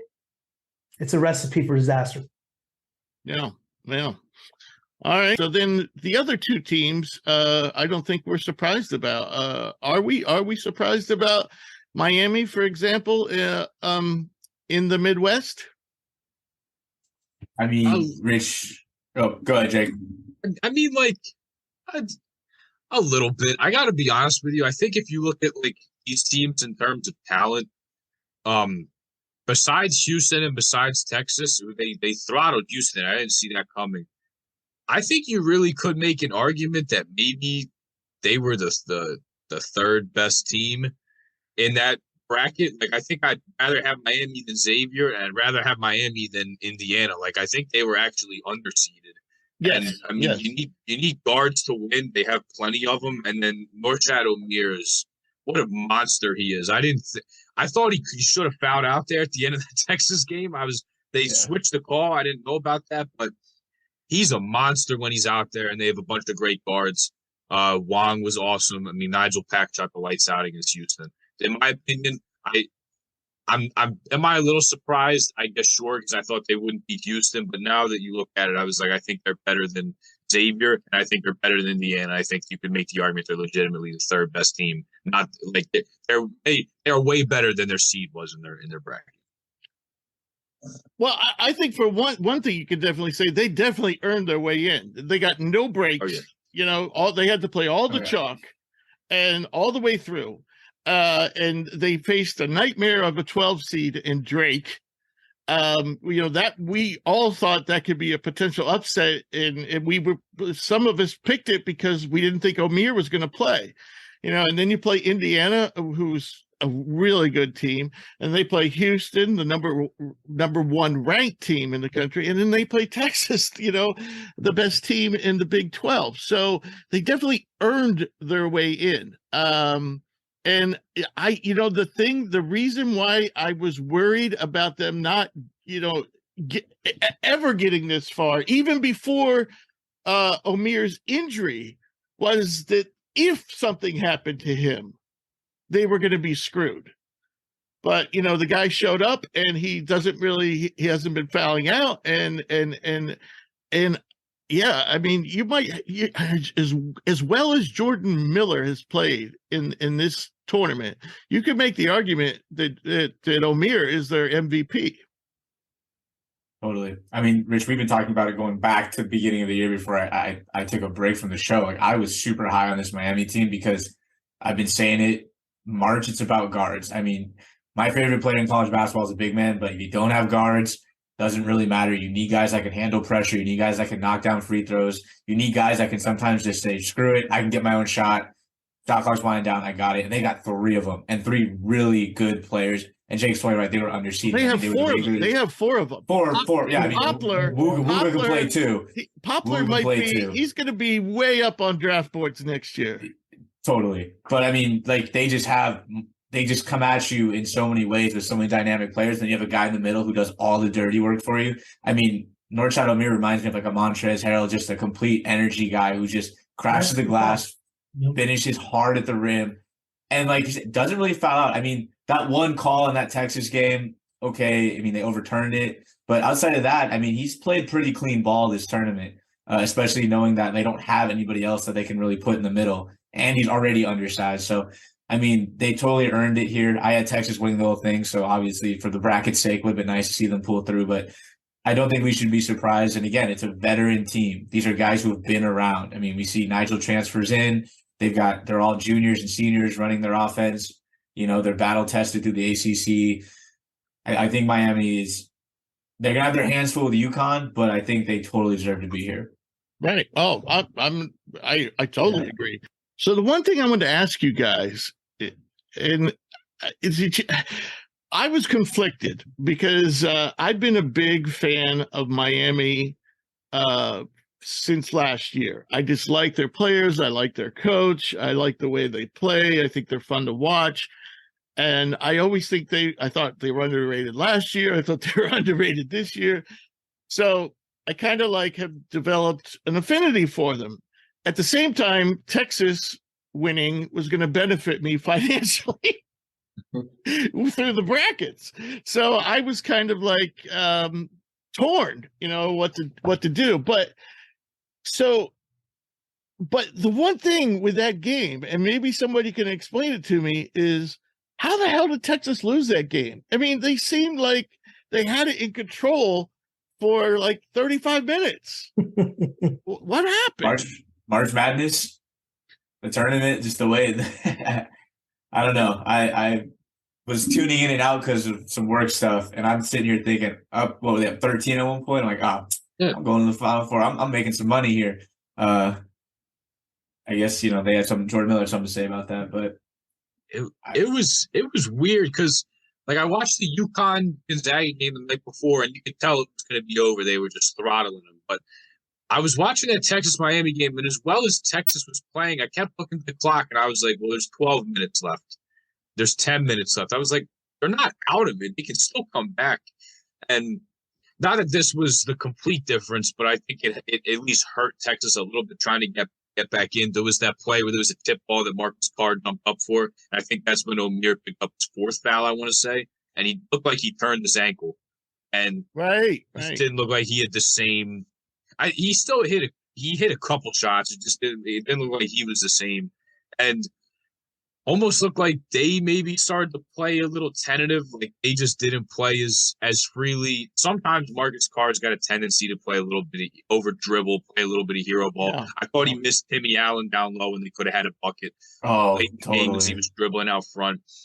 But they were just missing shots. He was over dribbling a little bit. The injury didn't hurt. And Miami just got out and ultimately they made shots. They had so many shots that went in and out, bounced around the rim 3 times. Those started to fall. And like I said, I just kept watching this game. And I'm like, well, they're only down 10. There's 10 minutes left. There was still plenty of time for them to get back in. Some of those shots dropped. Texas didn't hit the shots that they did. I mean, they were just playing at lightning speed, hitting everything. It's just the fortunes just kind of flipped late in the game. Tyler, I know you picked Houston 2 years in a row now to win it. What did you make of them getting thumped by Miami? I don't know. I watched the whole game and I've learned that I'm not really great at picking college basketball brackets because I didn't do well last year either. But no, it's the one thing with the tournament is just it's such a coin flip. I mean, you can talk for hours about why this team, it makes total sense why Miami, San Diego State, UConn, are doing what they're doing. Obviously, Florida Atlantic might have had a little bit of a better or a little bit of, I don't want to say luck. Obviously, their route wasn't maybe as hard as other routes, but I will never be surprised about a tournament anymore because of what happened in the past 3 years, with just third time or second, two times now, a 15 seed has made it to Sweet 16 and a 16 seed beats a 1. And you would just never think a powerhouse like Purdue would lose, but it's, these games are so low scoring. A powerhouse, a team like Purdue would lose to the shortest team in Division I. That shouldn't have been there, by the way. That got there on a technicality. Right. Yeah, I even forgot about that. Yeah. I just felt like what we said might happen to Houston, and what I've been saying all year around is that they just didn't have enough offensive firepower. And there were so many guys that didn't really show up. Houston really didn't look that impressive all the way through. But, Jawan Roberts up front didn't really do much. Sasser was up and down. Sneed, I thought, was terrible. So, yeah. And so I just think when you rely on Sasser, who to me, it's just not. I know a lot of people. He was an All-American and all this stuff, but I don't see him being any better than a second-round pick. I just don't think he's that special. I mean, I don't think he's like that much more special than say Isaiah Wong. But the difference is Miami's got 5 guys that can score, and Houston, beside Walker and Sasser. And Walker's a freshman. Yeah, totally. And so, yeah.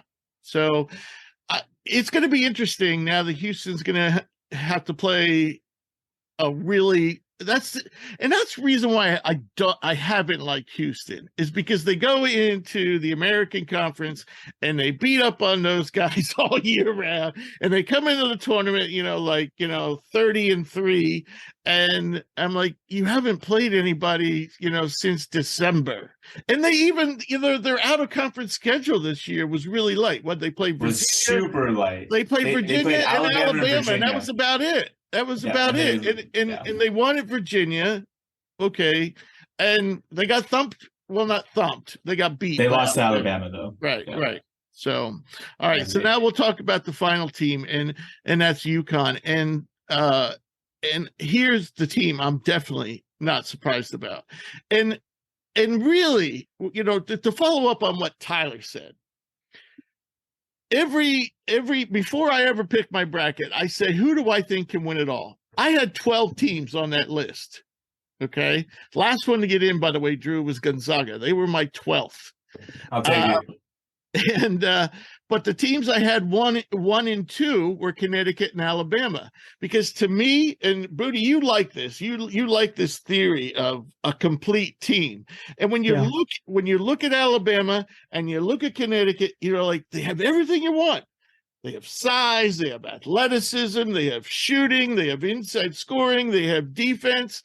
And the only thing you could say bad about Connecticut was that little run that they had in that dry patch that they hit in December, I think it was. Right in the middle of the Big East. It was January. It was January in the middle of the Big East, where they played all the best teams in the Big East, and a lot of those games were on the road. Alabama, what you could say was, well, they rely a lot on young players. And their best player is a freshman, and also had some off-court issues, and we have no idea how that's weighing on anyone there. So that was the only thing you can really say about Alabama.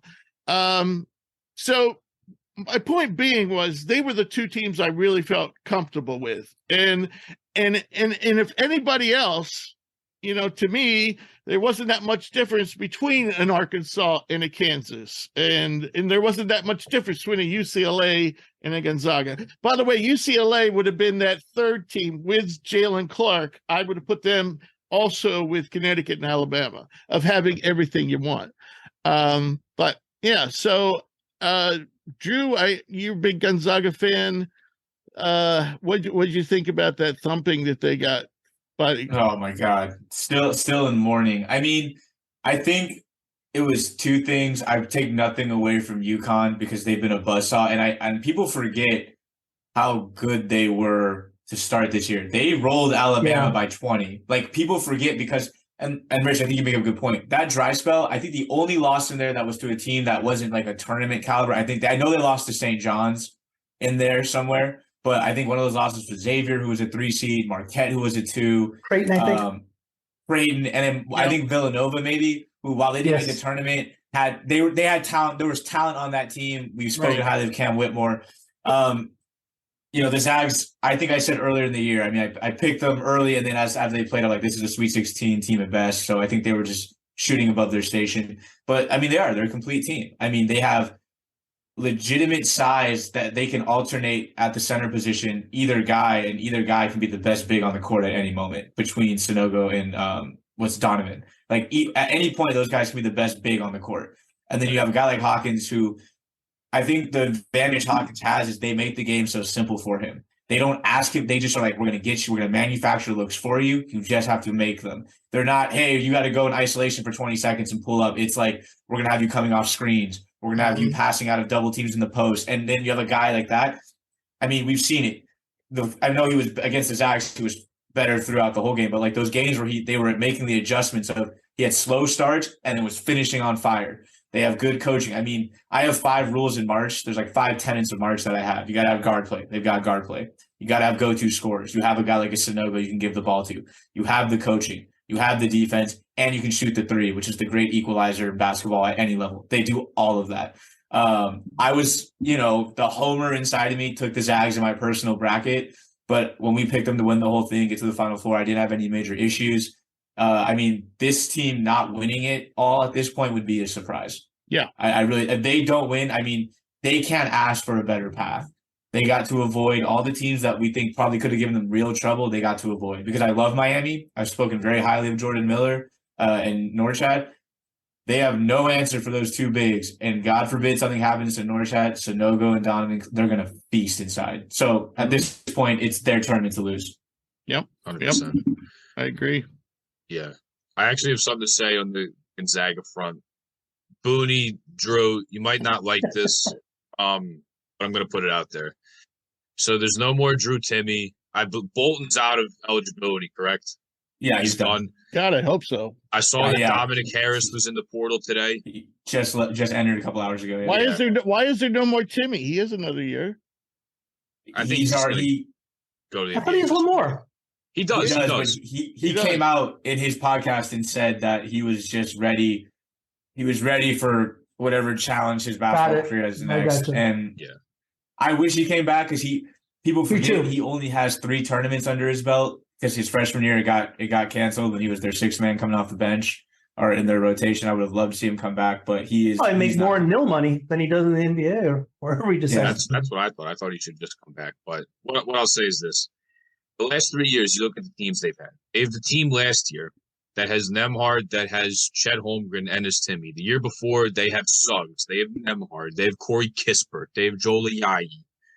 And then you look at the team this year where they lose probably the greatest player there ever in Drew Timme. I don't think they'll ever win one. What more could you ask for? How many more great players do you need there? And they're going to lose all that. And you look at what they have going into next year. I know they have Dusty Stromer coming in. And is that their only top guy? They've got 3 guys coming in. They've got Dusty's the big American. They have a South Korean kid who apparently can play. I haven't seen film, but apparently he played. Chet gave him 21 when they played, but I mean, USA blew him out. They have an Australian kid who's very intriguing. He's one of the top Australian prospects. But yes, like the big concern, and Jay, I think I'm really worried about the guards, because all 3 of those guys are more forwards. They'll be fine on the front of bigs. Watson might come back. Ben Gregg will be back. Caden Perry, if he gets healthy. But like, I think big wise, like 3 through 5, I think they're really talented. But my God, I don't know what they're going to do at the 1 and the 2. Yeah, like Salas wasn't especially good. If Malachi's gone. Nolan Hickman was dreadful. I saw a tweet the other day, and somebody said that he might be like the worst McDonald's All-American like ever. That might have been me. Might have been one of my burner accounts, because dear God. He did not make a 3. He was like heralded coming out of school as like a really good 3. He didn't make a 3. He was 0 for 10, 0 for 11 in the tournament. He was terrible. Horrible. Here's an interesting stat. Do you guys know what? Try to guess the 3-point shooting percentage for the NCAA tournament as a whole. I saw this. It's like 31.7. 31. Yeah, you guys suck. Come on, guys. Come on, Bunni. We know what we're doing here. We know what we're doing. No, but I mean, Jake, you make a good point, man. Like, I think that 2020 season, I think a lot of teams got screwed, but the Zags were rolling that year. They were super deep. They had Timme coming off the bench. They had the foreign kid who was playing the 4 for him, who was giving them like 18 and 9. They were very good that year. COVID cost them that season. The next year they get Suggs and they're still really good. And then last year, again, I think a team that, they ran to an Arkansas team that was hot. I'm not giving up hope. I'm a fan. I'm not giving up hope, but I do worry that, like, man, I think that was your last best shot. Sorry. I think that they are going to they're going to have to reevaluate. And I know they're always great. They're always good for one or two portal guys. They're always good for one or two recruits, but it's like, man, you're not getting another. I think we undersell Drew Timme as a college basketball player, like historically great college basketball player. Another guy like that, you ain't finding a guy like that just because you're not. And if you do, you got Chet Holmgren. Or Chet. Or you got 20 other schools lined up for those guys. So it's not easy. So yeah, no, it's a little nerve-wracking. I'm gonna keep the faith, but we'll get into it. But man, those guards, outside of Malachi Smith, Rasir Bolton, I was ready to put my phone through the window watching him play this tournament. Hickman was awful. I give Salad, at least Salas tries. Like, I see some competitive fire, but man, those other two, I thought they must have thought they were at the YMCA, because what the hell was that, man? It doesn't get much bigger than this, but that's my piece. I just think that was the last shot.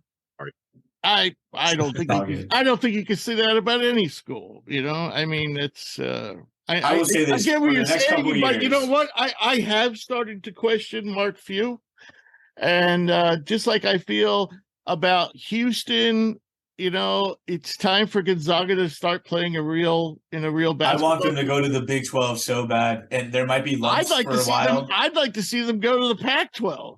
Yeah. I personally, for West Coast, it would make more sense. I know the Big 12 is knocking, and I believe they're in a process of exploring that. But there might be lumps, but I think long term it would be better for them to go play and pick up an extra 4 or 5 losses even. And I think long term, it's a huge benefit for recruiting, because you're playing at the biggest stage night in, night out. I think you're playing on more people have eyes on you, especially if you get out of the West Coast. I mean, it's the same issue that players have in football, where if you're on the West, people don't see you play because you play those late games. I think there's a benefit to be had. It's time to make the jump and go play with the big boys. And they can do it. They've proven they can do it. I wouldn't be that terrified. They've proven year in and year out in the tournament they can handle the best. They took care of TCU. TCU was a 22 AP poll team and handled stuff in the Big 12. So it's time to grow up now. All righty. So we'll move on to my next topic, and that's the transfer portal, and has over 1,000 players in it already. 1,000. And unfortunately, I had to look at every single name in that damn portal today. And I'm just going to go over some of the best players in here, and just to see if you guys have any thoughts on any of these guys. Starting off the top, Khalil Ware is leaving Oregon. JJ Starling is going from Notre Dame to Syracuse. Caleb Love is leaving UNC. Hakeem Hart's leaving Maryland. Brandon Murray's leaving Georgetown. Tayron Armstrong is leaving Cal Baptist. It's about time. Graham Ike is leaving Wyoming. Kirk Reese is leaving Arizona. Jamison Battles leaving Minnesota. Caden Shedrick's leaving Virginia. That's understandable. TJ Bamba is leaving Washington State. Khalif Battle is leaving Temple. Jaden Epps is leaving Illinois, which is a little bit of a surprise. Sky Clark, who left the team during midseason, is going from Illinois to Louisville. And meanwhile, everybody on Louisville is pretty much leaving. Walter Clayton of Iona is transferring, I would think, to St. John's, but we'll see. And then, interestingly, Auburn lost its 2 best recruits, 2 4-star guys, Johan Traore, who's a kind of a stretch big, and Chance Wesley, who was a 4-star wing, and both of those guys are in the portal. So that was surprising to me to see them both go. Westry, I know, had injury issues this year. Traore didn't get much playing time. I was surprised that they didn't use him a little more. Both guys, actually, but I know Westry was hurt a fair amount. So, thoughts on any of these transfers, gentlemen? One guy I really like is Walter Clayton. Watched a lot of Iona last couple of years with Pitino being there. I think he's going to go to St. John's. He's from Florida, so he just took an official visit down there. But for me, if you want to make the NBA, he went to Gainesville. He took a visit down there with Todd Golden. Okay. But I think he's going to end up at St. John's. I think it's a no-brainer. They have an open point guard slot open, 6 guys left, including Posh Alexander and Dylan Adewusu's gone. AJ Store's gone. There's guard spots open there, and Walter Clayton's good enough to play in the Big East. Why is AJ Store leaving, by the way? He's got an opportunity to play for Pitino in New York. I don't think it's his decision. I think it's Pitino's, because Pitino's press conference, he said he didn't exactly get glowing reviews about most of the team. He really only kept 2 guys right now. It's Joel Soriano and Drisa Traore. So he kept those guys. I think they held workouts, and then he was going to determine who stayed and who went. And just about everybody's. Yeah, I think they have 6 players. He said he expected 6 to 8 guys from last year's team to be in the portal, and they're at 6 right now. But there's guard minutes open there. Walter Clayton can shoot. You believe he was the best free throw shooter in college this year. He's a great 3-point shooter. He's athletic. He moves well. He actually was a highly touted football recruit. Somehow ended up going to Iona to play for Pitino. Good instincts on defense. He's a strong dude, can take it to the rim, has some athleticism, good explosiveness off 2 feet. Pitino actually compared him to Donovan Mitchell, which, I'm going to pump the brakes on that because that's a big-time comparison, but he said his athleticism, the way he moves, his explosiveness, look like him a little bit. And he can absolutely play in the Big East. I think he's a really interesting guy as far as the draft goes, obviously only going into his junior year, but he can absolutely play in the Big East and be a productive player there. Right. Some of these guys, when I look at them, it's like they're blaming their school for their shortcomings. Who has consistently not been consistent with his effort. Starling, who has never played defense since he arrived at South Bend, and is just, he's turned out to be a huge disappointment. Caleb Love has been a huge disappointment for 3 years. And I almost wonder if UNC asked him, said, hey, you're not starting next year. We're starting Seth Trimble. We're tired of seeing you throw up bricks all the time. So some of these guys, of course, Caleb Battle, we know his story, he's mercurial, and that's no surprise. But Epps is one guy, but Brad, what's Illinois' coach? Brad Underwood. Yeah, Brad Underwood doesn't look like the easiest guy to play for. He's got some of those Bobby Knight tendencies. But Bunni, you have any comments about this list? Yeah, that Caleb Love thing kind of tells you a lot. You had Baycott, who said he's coming back to school. Love, who is entering the portal, and the dysfunction of North Carolina tells you a lot of hatred in that within that team. There's a bunch of guys leaving. The other most notable one would be Puff Johnson, but Puff, of course, is Cam Johnson's younger brother, and he can't stay healthy. And it's kind of funny because Cam Johnson couldn't stay healthy. Yeah. He was in college either, and he's had his share of injuries as a pro as well. It reminds me of a little story when I was at Fresno State, 97, 98. I mean, you talk about a dysfunctional team. We were the transfer portal before the portal. We had about 4 or 5 McDonald All-Americans transfer in. I was responsible for kind of all the summer workouts. At that time, the NCAA coaches weren't allowed in the gym. Anyway, we had a couple players. Rich, you'd probably know him. Maybe Jake. You guys might know him. Ray Fralston was one. Skip to my Lou. And we had Chris Herron there. And these two absolutely hated each other. And after their junior year, I was pretty tight with both of them. After their junior year, Chris at the time had a better upside than Rafer. Went into Tark's office and said, Rafer goes or I go. And basically Rafer decided to hit the NBA draft instead of Chris at that time. But I think something like that with Caleb Love happened, and you could see the kind of the dysfunction that was in that. Well, in that locker who room do you and that think team. the friction would have been between him and Baycott, or him and I think RJ so. Davis? I think there was. What a about friction RJ between them. Davis? Did you guys it was hear him. about the Davis rumors? Yeah, it was him and You guys RJ hear about that? Davis. No. There was some big. I don't know if anything's been proven. Jake, you probably know too. There was basically a rumor that I think it was RJ's ex-girlfriend, like immediately after they broke up, started messing around with Love. Oh, And geez. RJ Is that right? I can't, but it's like, that is what the report like all year was, and that the two of them, it basically turned into like, I'm not giving you the ball. When I got it, it's not coming to you. And I don't know how true that is, so I don't want to spread rumors. Well, but they like, certainly played. it is They out certainly there. It played certainly that looked way. like it. Exactly. Wow. So, I mean, the reality of it is, I think that team was, and we were all kind of guilty of it. I think I know here we thought highly of them, but I mean, we kind of forget that they were not highly touted last year coming to the tournament. Probably should have got knocked out by Baylor. Well, That no, Baylor it game- wasn't. It wasn't because there was a lack of talent on that team. It was No, because I know. they did They not couldn't figure play it out. well up until the Right. very end of the year. Right. But like, I think we were like, everyone's like, I think everyone just collectively was like, okay, hey, like we saw what it could look like.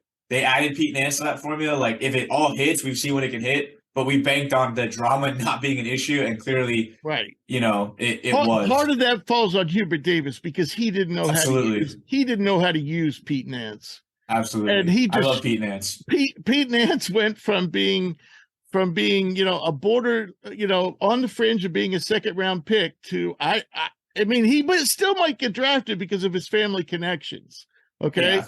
But right now on our draft board, based the way he played this year, and maybe I shouldn't be so hard on him because it was one season, but then again, I felt like you got to be more flexible. The NBA is not going to build their team Around you. You're not and getting built. I They're not gave you building guys around this Pete Nance. example about a European player, Krautwig, who played for Loyola Chicago.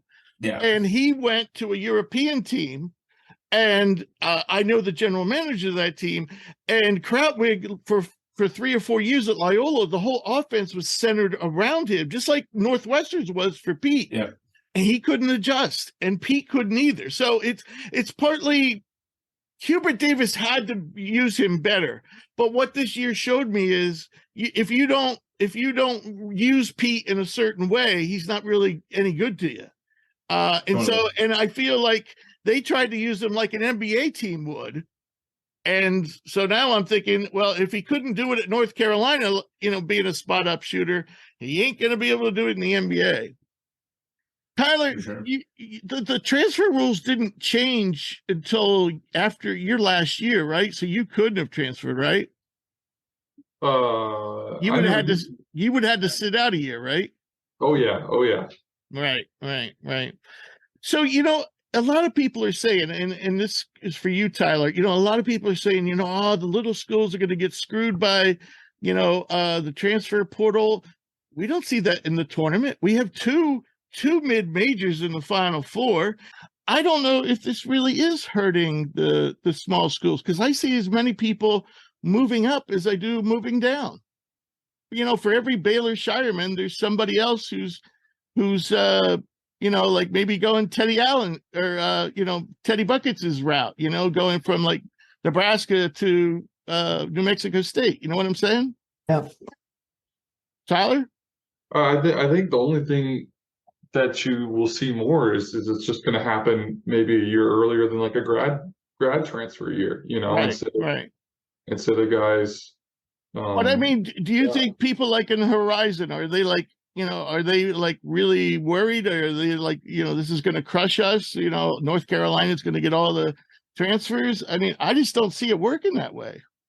No, really just going off what I was saying again, I think it's going to be the same thing as like a Baylor Shireman thing or like a Sam Griesel thing in Nebraska is yes, you might lose them their last year or two, but we're already dealing with that when it comes to the grad transfer rule for different guys, so I don't see it really making a difference. And it's the same thing as like because in the end, there's only enough good players. If you don't see yourself going to a bigger school and playing, then you're not going to go there. Right. Right. Speaking of which, spoke to Baylor the other day, and I think we were pretty much had written him is going off to the NBA. Guess what? He's thinking about coming back. That whole starting lineup could run it back. They've all got at least 1 year, if not more. Right. I didn't realize he had another year. Baylor's the oldest, but he still has one. He has his COVID year, and he may stay at Creighton. I don't know how I feel about that. I mean, I'm excited as a college basketball fan. I guess I kind of hope he does. But as you get older, it works against you draft wise. But do you know Baylor, Tyler? I've met him. I've met him a couple times, I played him a couple times, and I met him maybe once or twice. But honestly, financially, unless he's a lottery or he picks up a contract from day one, I don't know if it's really going to affect him. Because I'm sure he's getting a crazy NLI or NIL deal. Bristol's getting $375, I think, $400,000 at Nebraska. Yeah. I know that for sure. So, Okay. Any other thoughts about the transfer rule and how it's affecting college basketball? What's one thing for sure that we know, Rich? Money talks. We don't know. So, I mean, I think everyone makes so many misses on players. And I think the biggest development in a player is, from 17, 18 to 22, right? So if you have that sophomore, junior sitting on the bench and backing somebody up, they're really starting to blossom into a player. And coaches for the most part miss and miss and miss. You got Division II players right now that could probably play mid to high Division I. We just don't know, and I don't think it's going to hurt too much. Yeah, I think there will be an impact, but I mean the reality of it is. I mean, are you going to, unless you're planning on building your entire program through the portal, we have to remember there's going to be these top tier schools have kids coming in. They're not going to they got guys who are coming back that are like within their regular 4-year period. You've got guys that are being brought in as recruits. So, I mean, how many transfers are you really going to be able to bring onto a team? I mean, maybe 1 or 2. And, are they going to be able to absorb minutes right away? You would think, because they'd be, they're more battle tested. But I mean, unless there's a school that's going to try some crazy strategy of we're building entirely through the portal and I'm only taking portal guys, which wouldn't work because there's no guarantee that guys come.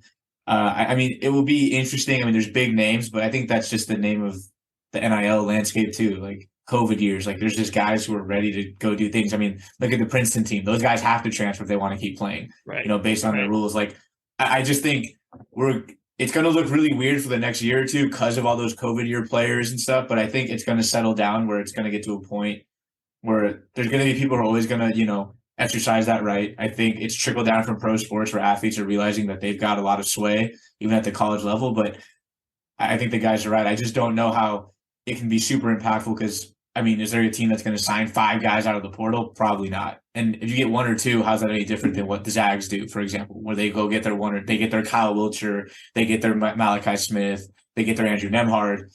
Maybe they get Andrew Nemhard plus 1 other guy, but I don't think it's going to be a huge, huge landscape changing thing. Right. So moving on to the draft itself and the early entries, the list is growing, but it's not huge right now. And now this is according to Hoops, Hoops Rumors. And this is the list they have of the 10 guys they say the early entries that they expect to remain in the draft. And there's at least 1 or 2 players on this list I'm surprised about. Jalen Clark, UCLA, Keontae George, Taylor Hendricks, UCF, Jed Howard, Gigi Jackson, Maxwell Lewis, Pepperdine, Mike Miles, just declared, Tre'Quavion Smith, Jerice Walker, Houston, and Dariq Whitehead is the only Dookie right now on the list, and he is, of all the freshmen, probably played the worst. So what do you guys make about that list of guys not expected to come back? The one that shocks the hell out of me is Jalen Clark. He's got a torn Achilles. Him and Whitehead would be the two for me. Yeah. Yeah, him and White. Yeah, exactly. I don't know. I mean, what do you think Jalen Clark should do? I mean, you got a torn Achilles. You're not going to be able to work out. You're probably not going to be able to play for about maybe might have to miss all of your rookie season. And I'm sure that's going to push him to the second round, maybe even in the undrafted range. I don't know how anybody would draft him. Yeah. I mean, yeah, because to me, Jalen Clark's game relied on defense, athleticism. Right. But the offensive game is still not there. So, but I guess I don't know. I don't know what to think. Maybe he thinks I'm going to be sitting around at UCLA for another year. So either way, one way or the other, I'm not going to actually be any better if he doesn't think he's going to be playing next year. And look at the kid from Auburn. Oh goodness. Alan Flanagan. He was once considered a potential first round pick, and then he tore his Achilles, and he came back the next year, and he was definitely not himself. And even this year, he still wasn't playing like he was as a sophomore. I don't know. Jalen Clark's in a tough position. I agree. It's tough because I guess if he comes back and he realizes that he's going to have to miss all of next season in redshirt, he's pushing back his pro clock in like 2 years. Right. So I think it's like I do it now or I have to wait even more. I have to wait. I'm going to redshirt next year, and then I'll maybe he pulls it what Dustin Moore did, and you play down the stretch, or then you just decide to come back and play another year. So I think it's now or it's not next year. It's like it's now or 2 years, I guess. Right, so maybe it's like let me start it now. I can rehab with a pro club, and I'll probably get the best treatment there and rehab that money can buy, and then I can start playing. You might as well just start your pro clock now. That's what I think he's worth, maybe a second round pick, but it's just tough when you take these guys that it's not like a perennial lottery pick, and it's like, well, now we have to wait. We have to wait another year. We don't want to rush them back. Let's just give them the first season. So maybe it's better to be rehab. I don't know if there's much of a difference, but maybe it's better to be rehabbing with an NBA team than it is UCLA, though UCLA is pretty sophisticated school. I mean, if he was anywhere but, a school like that, I would, like if he was at Youngstown State, I'd be like, yeah, you don't want to be rehabbing there, but UCLA's got like a top medical program. And one interesting guy is Judah Mintz. And I say that because of Starling transferring in. What do you make about that, Jake? I mean, do you think those two can coexist? I don't know if Starling's a point guard. He averaged 1 assist per game. He has the size of a shooting guard, but he can't shoot. But can those two coexist, or are we looking at another Caleb Love or Jake Davis situation? You're talking about Judah Mintz and then Judah Mintz has put his name in, but he couldn't come back. And I'm wondering if JJ Starling transferring into Syracuse is going to make him think, do I want to go play with JJ Starling? I mean, he could stay, but I mean, there'll be space for both of them because Joe Girard's in the portal. They're going to need two guys to play there. Like, they're going to need But two I'm saying, guards. do you think those two particular guards can play together? Very ball-centric guards. Yeah, I mean, it's tough because I feel like you don't see it work too often, but I mean, they just need guys at this point. I don't know what Red's going to do. I don't know what I don't know what his style is going to be like. I don't know if he's going to keep the Boeheim stuff or he's going to just kind of do his own thing. So God, I hope they don't play zone. I think it's also like dependent on the coaching too. Like I don't really know what Red Autry is going to do here. I just think it's kind of like a wait and see, like how everything comes together. Because I think he's going to end up just doing his own thing. I hope so. I think it's really hurting Syracuse, Boeheim's stubborn style of playing five guys, 39 minutes a game and only playing zone. No, I'm serious. I really think it has hurt recruiting. The only way you want to go play zone is if you stink on defense and you don't want to be found. It leads, and it's horrible to watch. I just can't stand watching a team play zone 100% of the time. So any more thoughts on these guys who have declared so far? I'm really curious to see what the discourse on Dariq Whitehead is and just where people view him at, because I know coming in, I mean, even on the show, we talked highly about how this could be a guy that, you know, kind of takes that alpha role for Duke, and we never saw that come to fruition. Yeah. And I'm just curious to see was the discourse around him and the feedback he's getting strong enough from the start of the season that he's still hearing the same things? Or is this going to be like a Peyton Watson situation where it's a guy who didn't really pop, was in and out of the lineup, you know, he was due to some injuries early on. Right. And is he going to end up going to a team that, because if he falls in the worst thing that can happen for him is that he's a first round pick, but he's out of the lottery. Because if this guy ends up on a team, that's definitely going to happen. That's going to happen. I mean, that's exactly where I have him on our draft board right now, like late 20s. If he ends up on a team that won't use him. You know where he started the year on our draft board? Number 3. I was like top 10 probably. Yeah. If he ends up on a team like Peyton Watson on the Nuggets that has no need for him, no use for him right now, he's going to be stuck in developmental hell. Yeah. When he could be at Duke, be the alpha, take over, and really showcase in a competitive league, hey, I can be the guy. Yeah, Filipowski, I think he'll probably be a lottery pick. I think Lively could be a lottery pick next year. But he would be the second choice. Everybody else, their game is just way too raw.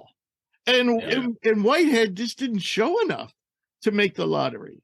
I mean, I suppose if he goes to the workouts in the combines and he knocks it out there, okay, maybe he's back in the lottery discussion. But yeah, I don't know. We shall see. All right. So moving on, we got a lot. Got to get moving here. This is an interesting topic that was brought up by Tyler, and we actually talked about this a little bit in our NBA section, but we're going to bring this topic up again. And I wanted to ask you guys, who are mostly college basketball fans as opposed to NBA fans, what did you think of De'Aaron Fox take on college basketball, where he called it unwatchable? You know, I used to be such a big NBA guy. Diehard Warrior fan, been so for years. And I do think what the NBA runs offensively is extremely sophisticated. I like it a lot for a certain period of time. But for me, if the product itself does not care about the regular season, how am I supposed to spend 2.5 hours watching a game when I know the players that I'm watching have publicly come out and said this does not matter? That's the issue I have, and they've shown it. We're seeing games 153 to 137. People are scoring 40 something like it's the former 20 a game. It's just there's no effort. I get the load management. I get what's going on. When the playoffs start, I will watch the Warriors every single game, but that's about it. Exactly. And that's the way I feel about the NBA. I really I don't really care to watch until the playoffs start, because as you said, they just show by taking off all these games for every time they have a broken nail or something, they sit out and, they play 82 games and the passion's just not there. That's what I love about college. Several things I love about college, but foremost is the passion. Now, you don't see that, say, for example, like maybe if you're watching, I don't know, maybe, you know what I'm saying? Like maybe if you're watching Vanderbilt play Georgia or something like that, but for the most part, the games we watch, are filled with passion.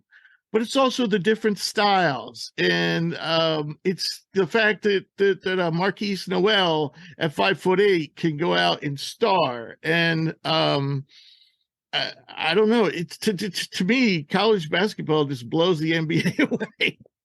Yeah, I mean, I mean, Rich, I kind of touched on when we were talking to Doc. I know Doc's an NBA guy, and I grew up with the NBA first before I got into college ball because it's easier. It's a more casual thing to watch. But I'll say it again here.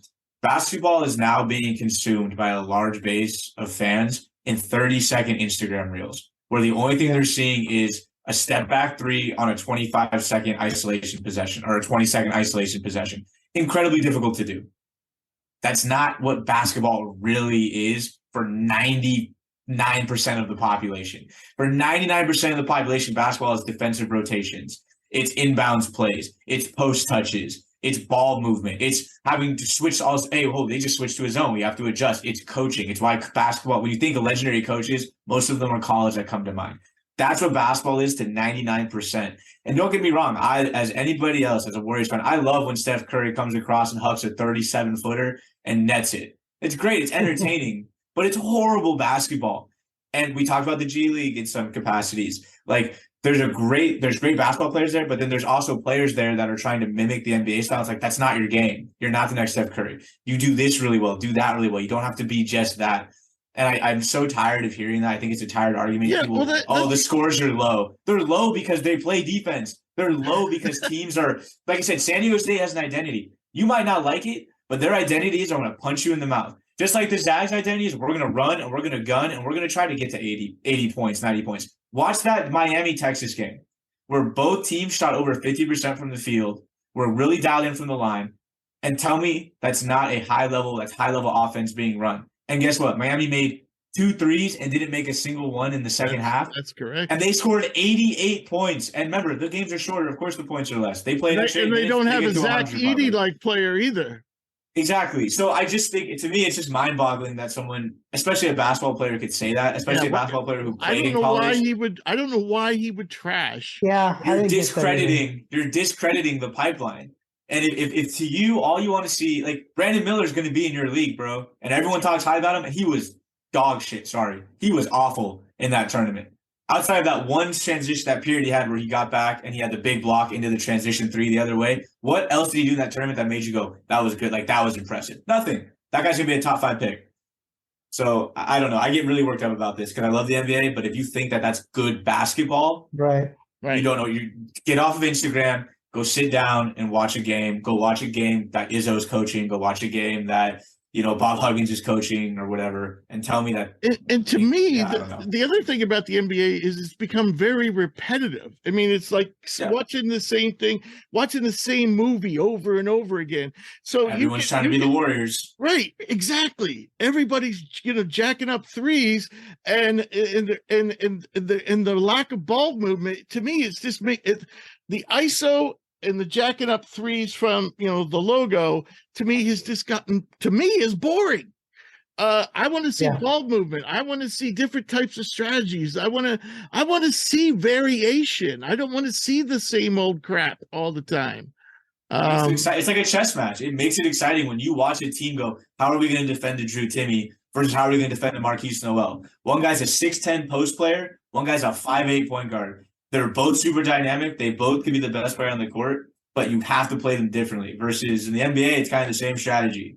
Huck threes, and don't let the other team huck threes. And first team to make 25 threes wins. Right. So, I don't know. So, Tyler, you brought this up. What are your thoughts?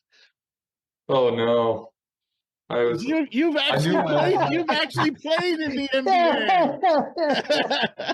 Well, I wish I went first because I didn't want to hear what you guys all had to say first. I'm the opposite. I really am. I have a hard time watching college basketball sometimes because, and it might even sound, maybe I'm just like the rest of everybody in the world, but I don't love watching defense. I appreciate it. Maybe I didn't play defense in college. Maybe that's why. But I honestly, and I don't think it has anything to do with like me playing in the G League. I just like watching just the best of the best play. And so when it comes to basketball and even like the March Madness, it's just like, it hurts me to see these 1, 2s, and 3s lose. Cause like I was just thinking about, I don't even, who was it, Wisconsin and Duke in 2015, right? Like that was just the best game ever in the national championship game. Cause it was Frank Kaminsky. I mean, it was just both teams were just, and I miss that kind of basketball. And well, in the NCAA tournament, but no, for me, I mean, I totally see what you guys are saying, and I totally agree about the way the NBA is changing. I wish the travel. I just saw Giannis tonight take 4 steps and dunk the ball, and it's just. I really hate that part of the game, but I also just like. I guess I wish I could find a happy medium because I don't love either way. There might be like changing the lane so the lane sizes is the same. So maybe shrinking the lane a little bit in the NBA and expanding it a little bit for college. So the lane is the same size. That's one thing to think about. Yeah. But the NBA would never go for it. So trust me, if I'm watching San Diego State play Houston and the final score is 52-50, it's probably not going to be something I'm going to, be thrilled about. And I think college basketball has gotten way too physical. The teams like Tennessee, San Diego State, and there's others. But I think they're taking something away from the game, and I think that needs to be officiated out. But yeah, that would take time. But I don't know how you guys. What do you think about officiating out the San Diego State Tennessee style of play? Are you saying like of beating the hell out of your opponent? I think it goes back to the style. I mean, that's Tennessee style, that's San Diego State style. It's not going to always win you games. No, it's not. With regard to officiating, I don't know. I'm just, you hear a lot of criticism about it. I'm just not on board. I was listening to Draymond Green had a podcast about a week and a half ago, and he had a hell of a comment. And he goes, if you guys notice, I have not picked up any T's complaining to the officials. I started talking to an official. An official said to me, Draymond, we're out here being judged on every single call. Every second we're on the floor, we're being watched. We're dying out here. We are absolutely just trying to survive. And Draymond said, hey, it humanized them. I don't think officiating's going out there and saying, hey, let's make the wrong call or so forth. And it's easiest for us to say that on hindsight. But I'm not on board with the bad officiating. I think basketball is the hardest sport to officiate.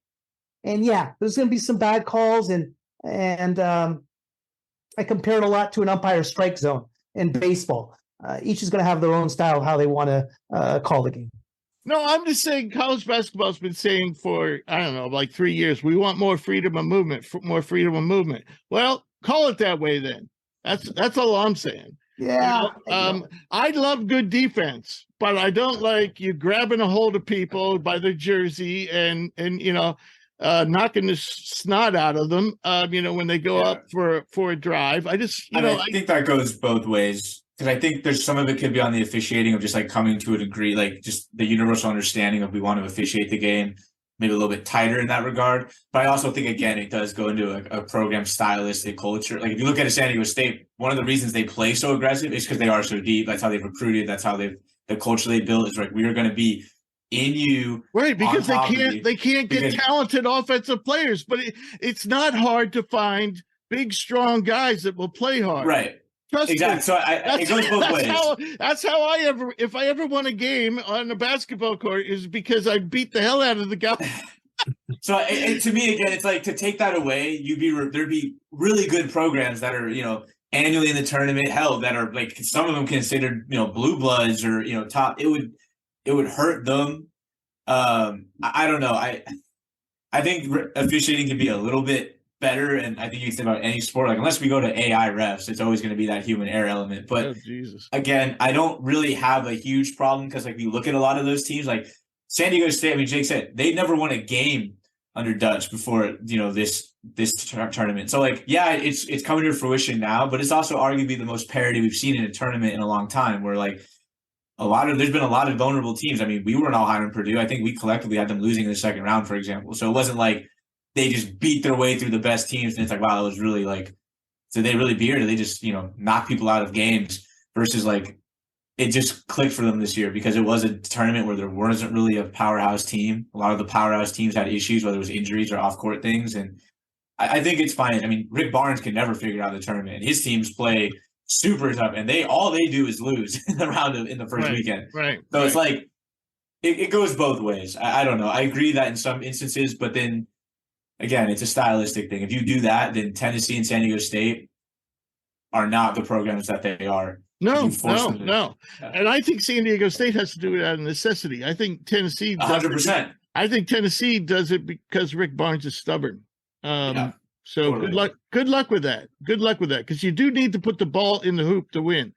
All right, so moving on to coaching changes. The one significant one that I noticed this week was Notre Dame hiring Micah Shrewsbury from Penn State. I think this is a good hire. I was very impressed with what he did at Penn State. He likes to shoot the three, likes to run and gun. I like that style. I think it suits Notre Dame, who almost always usually has good shooters, though they really have a bare cupboard right now. And even Colin, the kid from Stanford, Stanford transfer. Which one? There was two. I was going to say Colin Farrell. Cormac Ryan. Even Cormac Ryan right now is in the portal, also declared for the draft. So which kind of funny because he'd be perfect for Shrewsbury's style of offense. So any thoughts on that hire or any other hirings? Did you guys see the one today? Mark Madsen going to Cal? I was just about to say. Wow. I was just about to say. From Utah Valley. Yeah. I think Stanford might have whiffed on that one. I think you're right. That is interesting because I was watching last night's NIT game and I was thinking, I bet you Mark Madsen's going to get a good job soon. Interesting. Yeah. And Stanford still has their head coach, which is amazing to me in its own right. Yeah, I don't know. I thought he would have been done like 2 years ago. Oh, 2 years. Yeah. The fact that he still has a job is a miracle because Stanford's a mess. And unlike some programs, he always brings in, like 5 stars, at least 4 stars. He's always got doesn't use them well. Yeah. Harrison Ingram, man. So here's the reason Jared Haas still has his job, and I heard it from a good source. When nil was happening, Stanford was really going through a lot of, as far as administration and so forth, of how they want to handle the nil situation, if they really want to be part of it. They were talking about kind of devaluing sports and not being part of it whatsoever, because Stanford still considers themselves, and of course they are, education first. So while that was going on, Haas, in this indecisive period of time, got to keep his job. So that's the reason he still has a job. They don't know what they're going to do. I don't follow the. So Stanford does not know if they want to compete at a competitive level at the Division I level. Stanford has, and I mean, again, I was in a different sport, but I was there. They are trying to navigate the NIL waters. Correct. And are looking for staff members, particularly at the head coaching position, that are going to be able to. They're not saying they're not going to participate, but while they're trying to figure it out, they're looking for coaches that are willing to kind of bear with them and stick around and be content while they try to figure out: are we going to engage in NIL deals? Are we going to start developing school-wide collectives? Because they got the money, they've got the resources. If at the drop of a hat, Stanford could fund quite a big collective for their athletic program in terms of NIL deals. But Haas is he's been there. He's kind of a known commodity. He's not ruffling any feathers. And so I think they're just, as they try to figure out this big culture change. I think the fans' feathers are ruffled. No, but you know what I mean? Like, he's not going to sit there and be like, hey, I need money. I need to, he's like, okay, I'll play by the rules of the university. And I think they're okay with that. I don't agree with it. I totally agree with Jake. I think Haas should have been out at least 2 years ago. I mean, again, it's not like the Pac-12 is a super powerful conference. He had a 5-star, one of the top. He had Harrison Ingram come in 2 years ago, and for whatever reason, that kid's value has just plummeted. From someone, when I first saw him play, I'm like, oh, this dude could maybe be one and done. To this guy is going to be 4-year player, and we'll see if the league's in his future. But I think they're just it's an institutional thing. And, I was working there for a while in a different capacity, in a different sport, but it's definitely something that is very much so talked about, of what is it going to look like, and are we even going to engage in it? Gotcha. He explained it much better than I did. All right. So moving on, did Temple today, Jake, did they get Urban Meyered? No, they actually hired a guy. So I think Rothstein just has a vendetta against Temple University. I don't know why. So last year, I'm not going to. I'll just go over this quick because it's not really relevant to the. Because I thought ESPN is saying that Penn State hired Mike Rhodes, but I also saw an article today that said Temple hired Mike Rhodes. Temple hired Adam Fisher, who was an assistant at Penn State, who some of the players wanted to get the job after Shrewsbury. Right. So they ended up offering Mike Rhodes, I think, $3.5 million. He's from Middle PA. He's from like 2 hours east of State College on Route 80, like by Hazleton. Like the Bloomsburg area? I think it's more like Hazleton. Okay. Kind of over that way. Yeah. But so he gets the job. And Adam Fisher, who was the assistant coach at Penn State, he's on 2 different stints there. He was a graduate manager at Villanova under Jay Wright in I think 2007 and 2009 when he was getting his master's. He was also an assistant at Miami under Jim Larinaga. And the appeal with Adam Fisher is he's a very good recruiter, specifically with the Philadelphia area. He's from Bucks County. Right. When he was at Miami, he got Lonnie Walker, Isaiah Wong, and Booker Poplar. And when he was at Penn State, obviously under Chambers, he was under Shrewsbury, but under Chambers, they were good school recruiting Philly guys. Oh, yeah, they Sam always Sessoms. had Philly guys. Yeah, so he got Sam. I would think he had a hand in it a little bit when Sam Sessoms came over from Binghamton and played there last year, and then committed to was at Coppin State this year, was one of the leading scorers in D1. But the appeal is he's from the area and he recruits the area very well. But what happened today was it was reported by Rothstein, who last year he was busting on Temple. They played a home game against Houston on Sunday. For clarification, you're talking about John Rothstein of CBS. Correct. Yes. So last year, just a quick thing about like his deal with Temple. Last year they played a game against Houston on Sunday. It was January 2nd, right after New Year's. The Eagles had a game that day. Were in the middle of a playoff race, which ended up making the playoffs, losing to the Buccaneers. There was a COVID outbreak in the city, and it was a Sunday. The team just unfortunately was mauled with injuries again, like they are pretty much every year under McKee. But they were playing Houston, who was very good. Hardly anybody won, but I was one of them. And he tweeted something that it was a shame about the attendance. It was a Sunday game on television.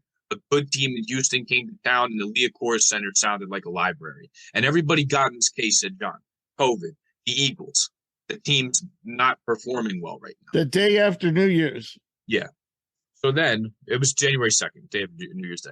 So then today it was reported that Charlton Young, who's an assistant at Missouri, was offered the Temple job. And within an hour, I was at work, so I was getting alerts about it. Within an hour, it was reported that Charlton Young drew his name because he was worried about the school's administration. I don't know if you guys know this. Temple University's president Jason Wingard resigned yesterday. Yeah, he was forced out. Yeah. So, but then I just read an article that all that was BS and it wasn't true. So I just think Rothstein has a vendetta against Temple University, the way they prioritize football ahead of basketball, which, hey, you know what? I kind of have a problem with that, though. But regardless, they got a coach today. I think it took 16 days to get one. But they have a coach. I think he's a good hire. They need to keep local. They need to keep Philadelphia players in Philadelphia. None of the schools, maybe besides Villanova for the most part, can keep guys home. And this guy has a good track record of, although not keeping the guys in Philly, but bringing the Philly guys to him. I think he could do it. I think Adam Fisher is at least as good as a hire as they could have had. I still don't know why they didn't reach out to Matt Lang or Colgate.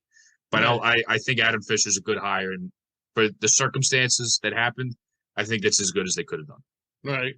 Well, Rothstein's a New York guy, so maybe he just wants to rag on Philly. You know how Philly and New York we get along like oil and water. Yep. All right. So what do we have next on the docket? Are we? I guess we're moving on to the stock report, and we'll get a long list this week, and we'll do just like last week. I'll run down the list, and you guys. I don't expect everybody to comment on everything, these are guys that have been red hot in the postseason, including the NIT. All right.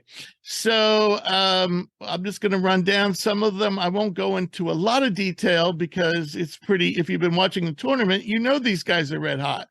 But we lead off with Jordan Miller, who during the tournament has averaged 17 points per game on 62% from the field. That's including a bad outing against Drake. Norchad Omier, who's just been carrying that team on the inside.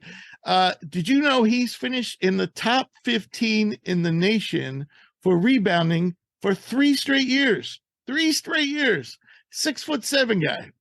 All right. We have Andre Jackson, who's the unheralded Mr. Do Everything for Connecticut, and Donovan Clingan, who I am growing more and more to think that he's definitely going to be an NBA player. I did a little research into his block percentage because he doesn't rank up. He doesn't qualify because of his lack of minutes, because he's only averaging about 15, 16 minutes per game. But among players who have played at least 400 minutes this season, he's second in the country with a block percentage of 14.6, trailing only Jamarian Sharp of Western Kentucky, who is 9 feet 4 inches tall. So, by the way, Sharp is in the transfer portal. Then we have Sir Jabari Rice, the New Mexico transfer who went to Texas. I thought he was their most consistent player down the stretch of the season, including the tournament. And, really, we talk a lot about his shooting, and we talk about like he has the greatest shot fake in college basketball, which are worthy of talking about. But the guy is really a well-rounded scorer. He can hit jumpers from all, short, medium, long. He can score inside and out. He's good in transition. And I think, with a nice tournament, he's really worked himself in the second round discussion. Then, of course, we have Jonell Davis, who is who plays for Florida Atlantic. He's the reigning Conference USA Sixth Man of the Year, but he's also Florida Atlantic's most productive overall player consistently. He does a little bit of everything. Top 5 in Conference USA for per win shares, plus minus, 3-level scorer. I looked into the synergy numbers today. He's above the 83rd percentile when both spotting up and ISO. So well-balanced player. Then we have Nathan Mensah, 2-time Defensive Player of the Year in the Mountain West, 7th in the country in block percentage. If you notice, 3 of the 4 teams in the Final Four have a shot blocking presence, a true rim protector. And to me, Mensah has been probably, to me, San Diego State's most consistent player during the tournament. We also have Nate Biddle for Oregon, power forward center, sophomore who missed most of his freshman season with injury. He has come on in the NIT tournament with Oregon being hurt by injuries. And then lastly, we have Aziz Badego, whose name I spelled wrong. There's an O in there. And he is 5th in the nation for blocks per game with 2.9 and 11th for rebounds per game at 10.4. And I just want to, since we don't see Utah Valley that much, I am going to go through his statistics a little bit and talk about him just a little bit, and then I'll let you guys chime in. Badego is I believe he's a sophomore or a junior. Let me see. I think he's a junior. Yeah, I think he is a junior. He's redshirted. No, he's a sophomore because he redshirted. So he is 22 years old. He's a native of Senegal. So he is an older sophomore for sure. But the guy he's on the slender side. He's 7 foot 215. Definitely needs to add muscle. Definitely needs to add weight. But he's definitely a rim runner. Perfect for pick and rolls, shot blocker, and a great rebounder. This season he's averaged 11.5 points per game with 10.4 rebounds. and 2.8 blocks. The other interesting numbers about him, he's 60% from the floor, 33% from deep on very low volume, and 64% from the free throw line. His shooting form has a lot to be desired. He has to iron that out, but maybe Tyler, you could take that up as a second job working on Bodego's shooting form. Very impressed with his play in the NIT. So having said all that, any of these guys you found particularly impressive and would like to chime in about? I mean, my main guy, Jordan Miller, has been so impressive, man. I mean, defensively, he's guarding the best guy every game. He's scoring the ball. He's long. He's athletic. He has good size to him. I'm high. He's been quite impressive for me. Is Jordan Miller a huge reason why Miami's where they're at right now? Yeah, he's no longer. We don't look at him anymore as a glue guy, do we? No, we don't. Second round potential here, don't you agree? Yeah, I mean, I think for sure he's definitely going to get drafted, and I could see potentially late first round. I think that's pushing it because he is older. He's like 23. It won't be the first time I've been wrong. So, how about you, Jake? Anybody here impress you? Yeah. Wow, I love Andre Jackson's game. I absolutely love it.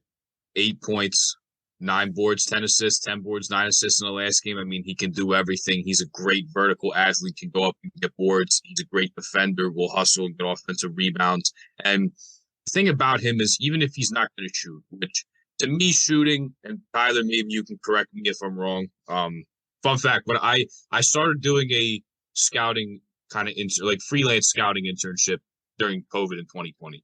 And I didn't write anything on you, but when I started doing the scouting, you were actually the first guy that I watched. I just watched with a couple friends, and they were like, "We're gonna watch film, just absorb it." If I'm wrong about the shooting, let me know. But I feel like shooting is the one thing where if you have a good kid, he works hard, he wants to get better at it, he will. And he has so many other assets to his game that if he gets the shooting right, I think he'll be dynamite and he'll be great. But he's got tremendous feel. What I loved about what he did was he would catch the ball at the free throw line. He could facilitate, maybe put up a floater, find guys for lobs. He can make plays from all over the court. He can drive the ball and kick. He's great. He's a great ball handler. And Connecticut's at their best. It's when he has a high assist to turnover ratio, and he's somebody that they can play through. Yep. So I love his game. I think he could be. He's got to be in the first round conversation for sure, right? Oh, we have him in the first round right now on our draft board, and I, every time I watch him, I think of Anthony Black, and when I watch Anthony Black, I think of Andre Jackson. Yeah, I love his game. There's so many different areas, but it's the ability for a forward like that to be able to make so many sound plays and sound reads is why I think not only is he a first round lock, of course, but he'll be a successful NBA player just because his IQ is so high. Right. I'll tell you why they're going to be locks to be great NBA players and been drafted, because I don't like either of them. I think shooting is extremely important. I think when you're going in today's NBA, I think if you can't shoot the ball, it all of a sudden now becomes 5 guys guarding 4. I think their style of play works for college. I think it works in the old NBA. I don't think it works in the new NBA. And those guys, to a certain point, Black and Jackson, are to the point where you can literally leave them wide open. They do that. They do with both. They do that. And again, I know they're looked at on more draft boards and at high as a higher thing. I don't draft them. I think shooting is a premium. And I think you have to have it. Yeah, but they also play defense better than 99% of the rest of the crowd, and they're also more athletic than 99% of the rest of the guys, and they also can pass better than probably 70% of the other guys. Well, Tyler, help me out here. I mean, a guy who can't shoot but can do everything else. Isn't shooting something that you can improve with work? I mean, you can't really become much of a better athlete, but you sure can work on your shooting. Am I wrong? No, I mean, I don't know. I do. I mean, that's tough. Yeah, I don't know how many stories there are out there that are of a guy that goes from not being a shooter to being a really good shooter. It's pretty tough. I personally think it's pretty tough to have not a lot of great shooting mechanics to becoming a good shooter. I think that definitely a little bit is natural, and it takes years. I mean, whatever the statistics are, I mean, it's not a 1, 2, 3, 4 year fix. It's like a 10-year fix, you know? So I definitely think that. And then in terms of not being a shooter, there's only so many Draymond Greens that can make it work. We'll never see a lot of that, a lot of guys in the NBA. We're talking about the NBA that can make a living like Draymond Green can and not be able to hit the broadside of a barn, you know? Right. Yeah. Okay. All righty. Drew, anybody on this list impress you? I mean, we've talked about him. I've talked about Jordan Miller ad nauseum on the show in the past. Rick, we've had conversations off the air. Andre Jackson really, really impressed me. He controlled the game without being without scoring, which I think is a rare skill. The shooting is a concern. But I think this is a really solid list of guys. I'd be really curious to see if Aziz ends up at Cal, if he follows Madsen there. Yes. And plays on a bigger stage at a bigger level. I think that'd be really telling. Yeah. But yeah, no, I think this is a really good list of guys, and whether they're NBA and I look at a guy like Norchad, I don't know what the NBA looks like for him, but college wise, man, there's not many players that are better down as a rebounder. So, I love the list. So I have a question for everyone. Who would you rather have? And I'm not saying that either is going to be drafted, but let's just say you had a choice to fill out, you needed a power forward and you only had two choices. Number one, Norchad Omier, and the other one was Oscar Tshiebwe. Who do you take? Tshiebwe. Yeah, I think I'd go Tshiebwe though. I do like that. I'm leaning toward Omier because I think he can actually defend some on the perimeter. I like the analogy Drew made with regard to Harold, though. I thought that was a heck of a analogy, and I could totally see him being that type of player. So, that kind of changed my thinking a little.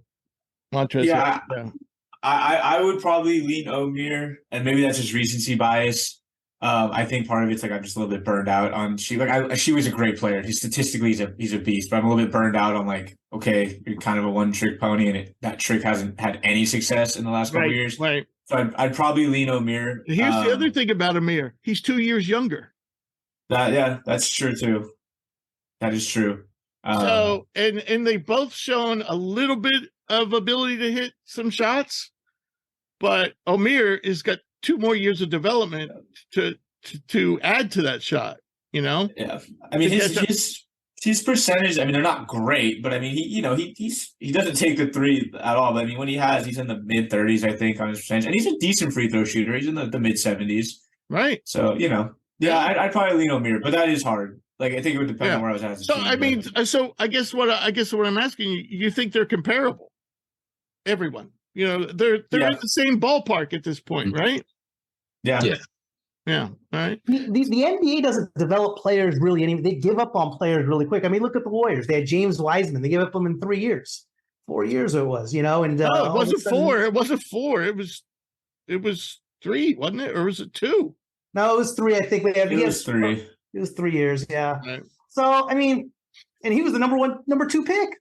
So what do you know? It's not like Omier or Tshiebwe going to get So I don't think when you're making that comparison between those two, age is really too much of a. I'd go with the older guy. In other words. Well, let's ask Tyler on that. Tyler, how much do you actually get to work on your game, on your deficiencies in the G League? Like if you can't do something like shoot, how much do you really get a chance to? How much do they work on you with it, or do they just throw you out there and you play games? It's funny you asked that. It's so different. The G League is very different, but so is the NBA in terms of, when I was with Memphis, their NBA guys, I mean, they would play. They'd play twos and threes or whatever to keep the guys that are on the bench a lot alive. But ultimately, like it's totally on you. Like obviously a mandatory 20-minute workout here and there to keep your shot and but what you want to do past that is on you. And I don't believe that there's a lot of that load management stuff going on. I mean, I think you could just say, screw off, I want to work out more. So it's really going to be more internally motivated on how much you want to work on your game outside of it, Well, you were on a team with, well, he was, I don't think he was a lottery pick, but he was close, Jalen Johnson.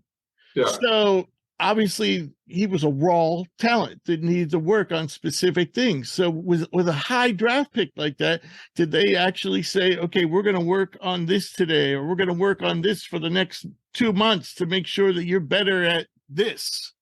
Did they do that with him, or? I mean, I don't know if it's that specific, but I mean, when they, in the G League, clearly there's definitely more of a focus on certain players. And there's no doubt about it. When he's on the court, he's working out by him. Like, instead of working out with a partner or three of you guys, I mean, he's on the court by himself, 3 rebounders, 2 coaches. You know what I mean? I mean, and there's no doubt that they're working on all parts of his game. But like, it's the G League, and as you know, it's nothing super special. And I guess I'm talking a little bit negatively on the coaches and maybe the training and the personal skill training in the G League. But no, it's nothing super in depth like you would think, like off season work. That's more of the off season type stuff. Okay. Versus season. Okay. And so for someone like yourself who went undrafted, do they, if a team owns your rights, like say you signed with them, but like your contract expired, do they over the summer, do they like say, okay, you're going to come to summer league and we're going to have you work on this and this, or is it kind of like they just let you flounder out there? Well, it's very much a talking game or mind game.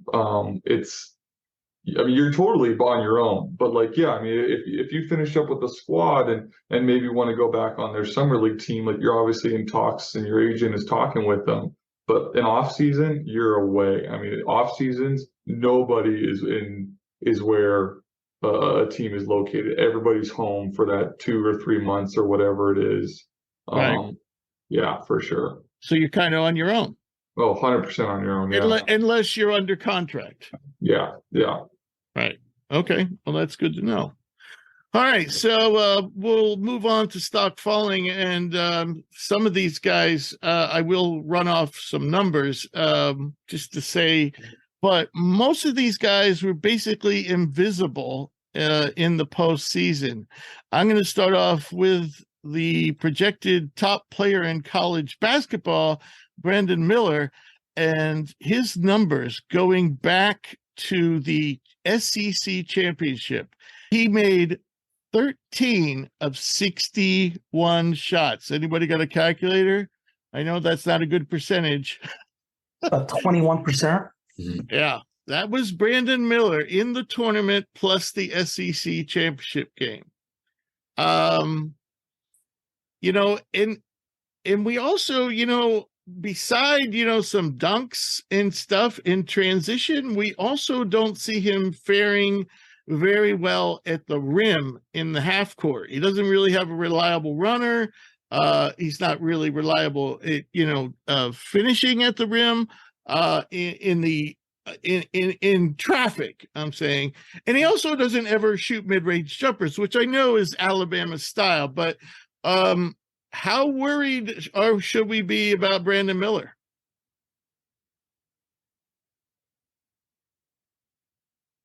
I don't know if you could put like too much in, like, yeah, of course, like it's a bad stretch while you have the most eyes on you. But at the same time, like you've seen how good of a shooter he can be, and he's a big wing that can play make, and that's exactly what's in demand right now. Like it's not going to drop him too much. If anything, if more stuff comes out about what happened with him off the court, I think that will have a bigger effect of what we saw on the court. Right. Does anyone remember the specific date when the story broke that Miller and Bradley were involved? Well, that was mid-February, wasn't it? It was a few games before the a few days before the South Carolina game, I believe. Okay, are you ready for this? These are Jaden Bradley's numbers since then it went public that they were involved in the shooting. This is his points in a game: 0, 6, 0, 6, 3, 0, 6, 0, 0, 0, 2. And those last 3 games were in the tournament. He scored 2 points in the NCAA tournament. This guy was looking like a potential second-round pick, probably somebody who should stick around, pick up a jump shot, then he could potentially be a first-round pick, to like, wow. Ever since that went public. Coincidence? Yes. No, excuse me. No, it's not. No, it's not a coincidence. That stuff wears on you. And it wore on him. That's a tough situation. And I don't think it's a coincidence whatsoever. Right. All right. So one of my favorite players is next on our list, in this, especially among seniors, and that's Sully Boom. And Sully just didn't have a good tournament. And I'm going to say this. Xavier didn't look right at any time during the NCAA tournament.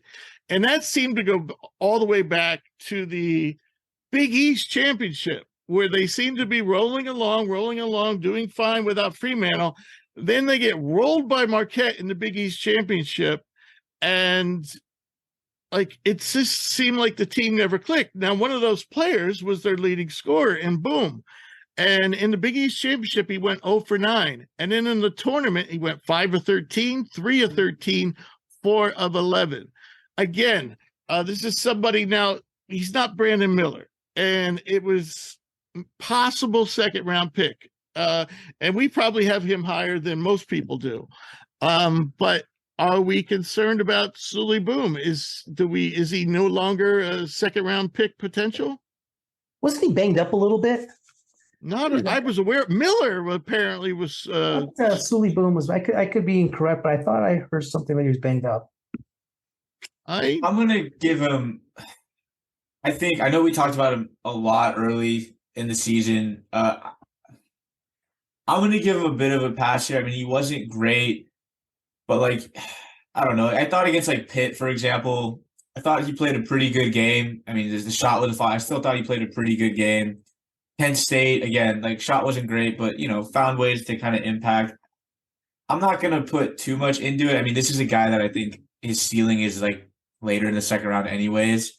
So, I mean, if you look at his resume for the season, he had some great games against some really good competition. I mean, he played well against Marquette when they lost by 1. Later in the season, he played really well.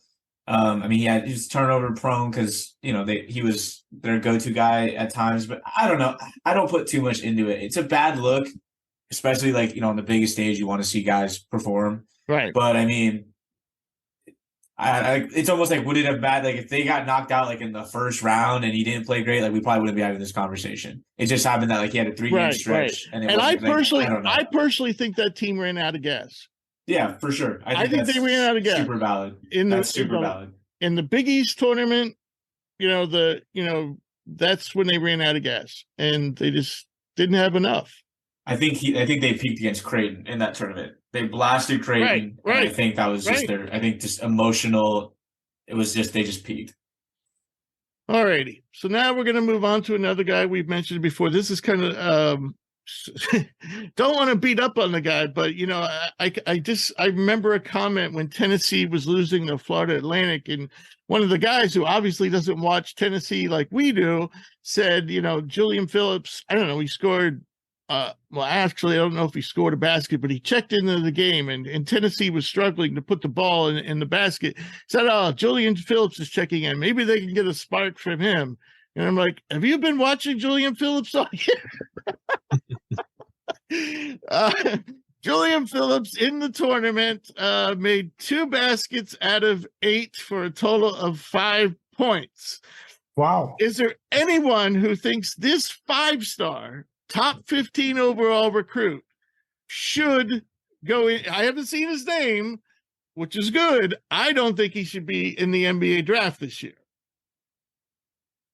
Are we agreed? And Absolutely and agreed. it just seems like, he's just another one of the, and I know he wasn't touted for his offense. And I don't know why Rick Barnes insists on grabbing all these guys who can't shoot. But it almost seems like Tennessee's like the worst place to go because it's tolerated at Tennessee. You know what I'm saying? Go somewhere where they expect you to score and learn how to score in some way. I have nothing against Julian Phillips, and you can definitely see that he's a very good athlete and a good defender. But you got to be able to score once in a while. All right. I agree. If I think Tariq Whitehead shouldn't go, I don't think Julian Phillips should go. I didn't think Peyton Watson should go. I don't think Julian Phillips should go, but we'll see. All right. I'm going to switch the order here, and I'm just going to give you my thoughts on Kel'el Ware. I think the fact that he is in the portal is a clear sign that he does not plan to come out in the draft. He was not starting for Oregon. He wasn't even playing down the stretch in the NIT games when, that was going to Nate Biddle. Where sometimes would look spectacular, as has been the case all season. Sometimes he would look disinterested. Kel'el Ware, I can understand not wanting to compete with Biddle and maybe go someplace where they do need a 5, but I just hope he decides to bring his game and put out effort because, he could get by on being a 7-footer who could shoot in high school. But you're not in high school anymore, and you're not that good of a shooter, to just play, when you feel like it. And this is a guy who could be, a top 20 pick. And right now, I can't see him. If he came out, he might, fall into like maybe pick 30. I think it's a clear sign that he's in the portal, that he's not coming, he's not going to come out.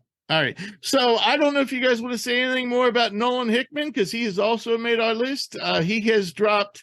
I will say that, Hickman has been in our top 200 all season. He is no longer, our next release will not be in our top 200. I don't know why we've never been nearly as high. I can remember early to mid-season where people were mock drafts. He was showing up all over mock drafts, all over on draft boards in the top 50. Nolan Hickman has never shown me to be anything better than his 2nd-round pick at his best. In 2 years, he's had one game against a quality opponent that I'm willing to put like somewhat of a stamp on, and that was when they played Xavier earlier this year. That's the only game I watched him play and thought, if he does that, we'll be okay. Right. And that's in 2 years. The Zags he's had plenty of opportunities. He's gone to the Sweet 16, he's gone to the Elite 8. They play a brutal preseason schedule. They get St. Mary's a couple of times, and he's shown one time against one quality opponent. And I know that there's Zags fans out there that are like, oh, give him a chance. He's had a chance. And this dude has shown me nothing. If he's starting next year, they're in trouble. Yeah, I agree. Mm-hmm. I agree. If he's starting next year, they are in trouble. All right. So we'll move on to our game predictions, the fun part of the show. And for those of you keeping track, last week, Bernie Sanders beat us all because we're so bad. No, Bunni had the most win once. Bunni had the most points last week. We haven't totaled up our postseason points because we got all kinds of things going on. So I want to ask you guys, since we have Tyler, who hasn't pick before, and we have Drew, who has missed a lot. Do we want to make these last 3 games or last 4 picks? Do we want to make them worth 10 points to give these guys a chance to get some points? I'm going to Ding, say ding, this. ding. I've been out. I've been away. I don't think that I should be able to swoop in on a short little small sample size. Yes. Well, wait. Yeah, well, if you If you look above, you're like in the bracket part of the challenge.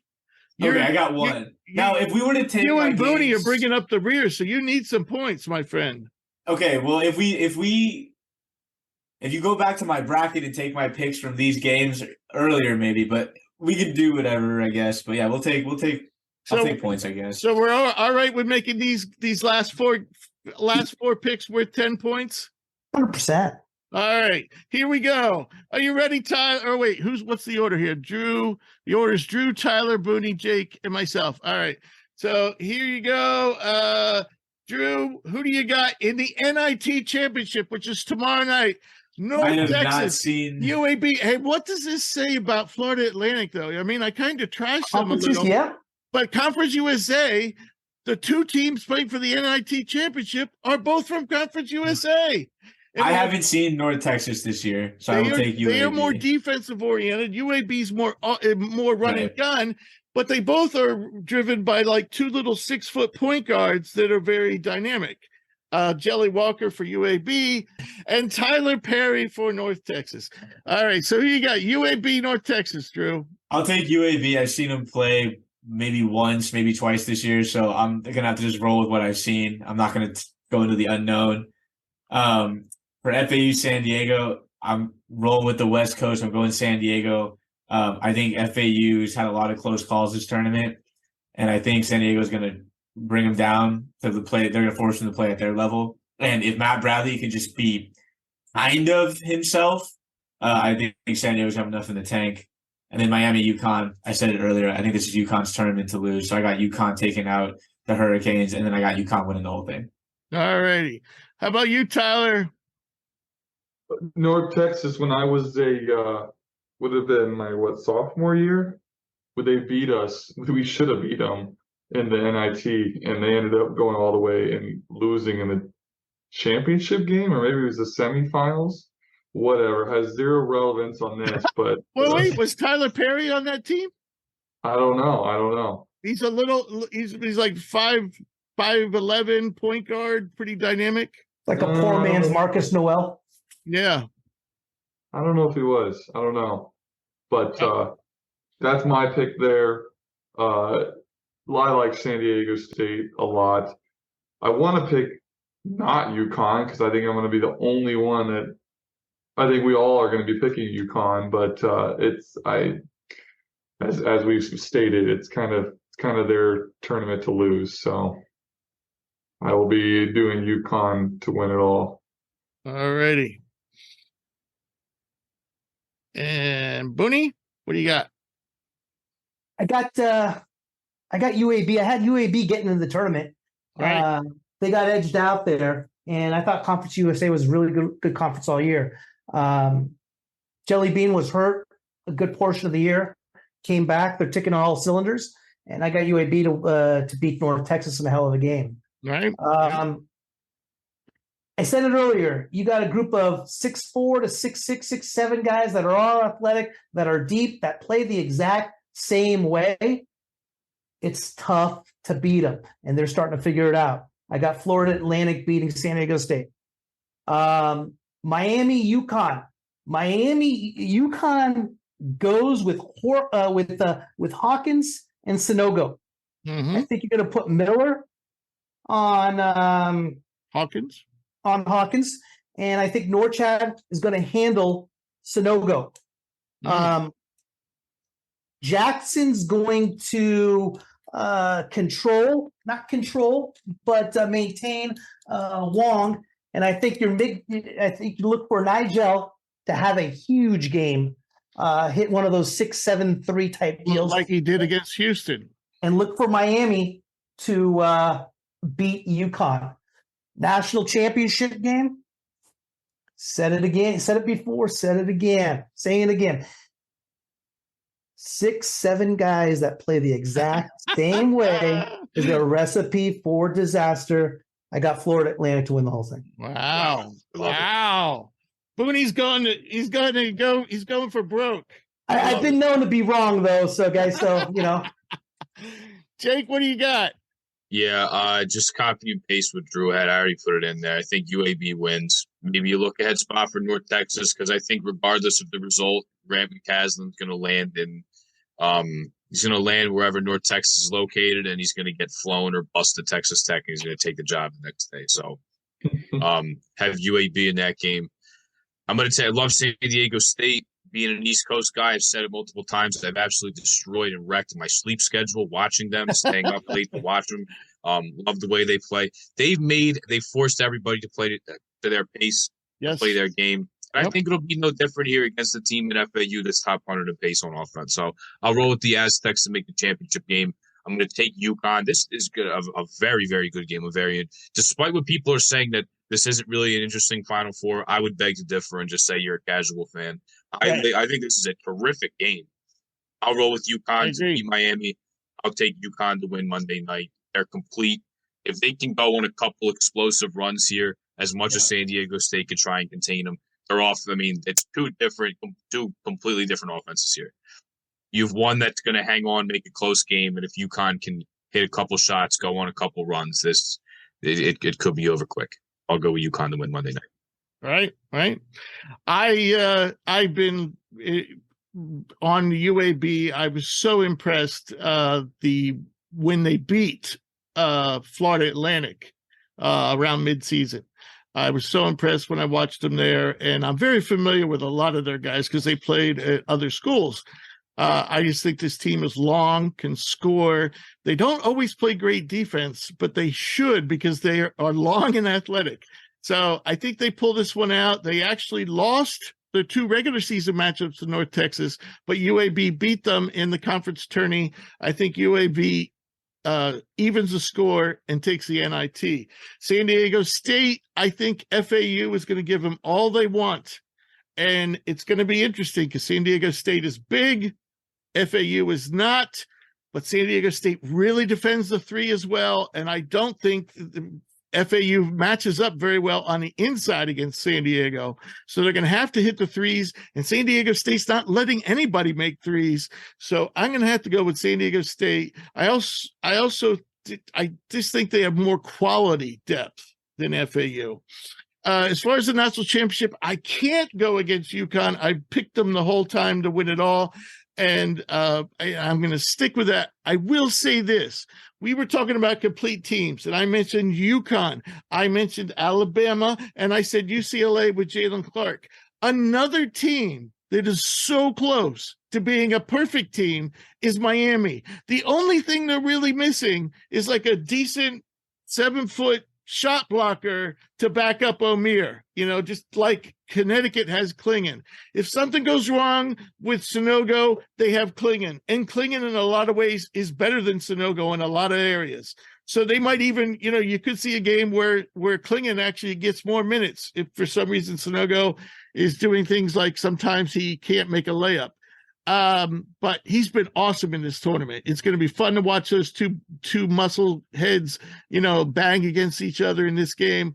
I think the game's going to be close. I think it's going to be fun, but I'm going to say UConn.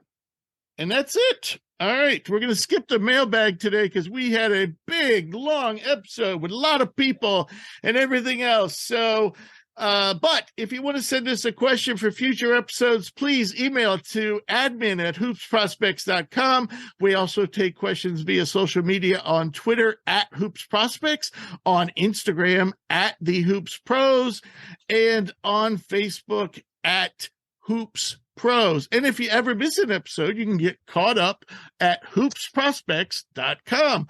I want to thank all our listeners. I want to thank our special guest, Markquis Nowell, and I want to thank Tyler for joining us.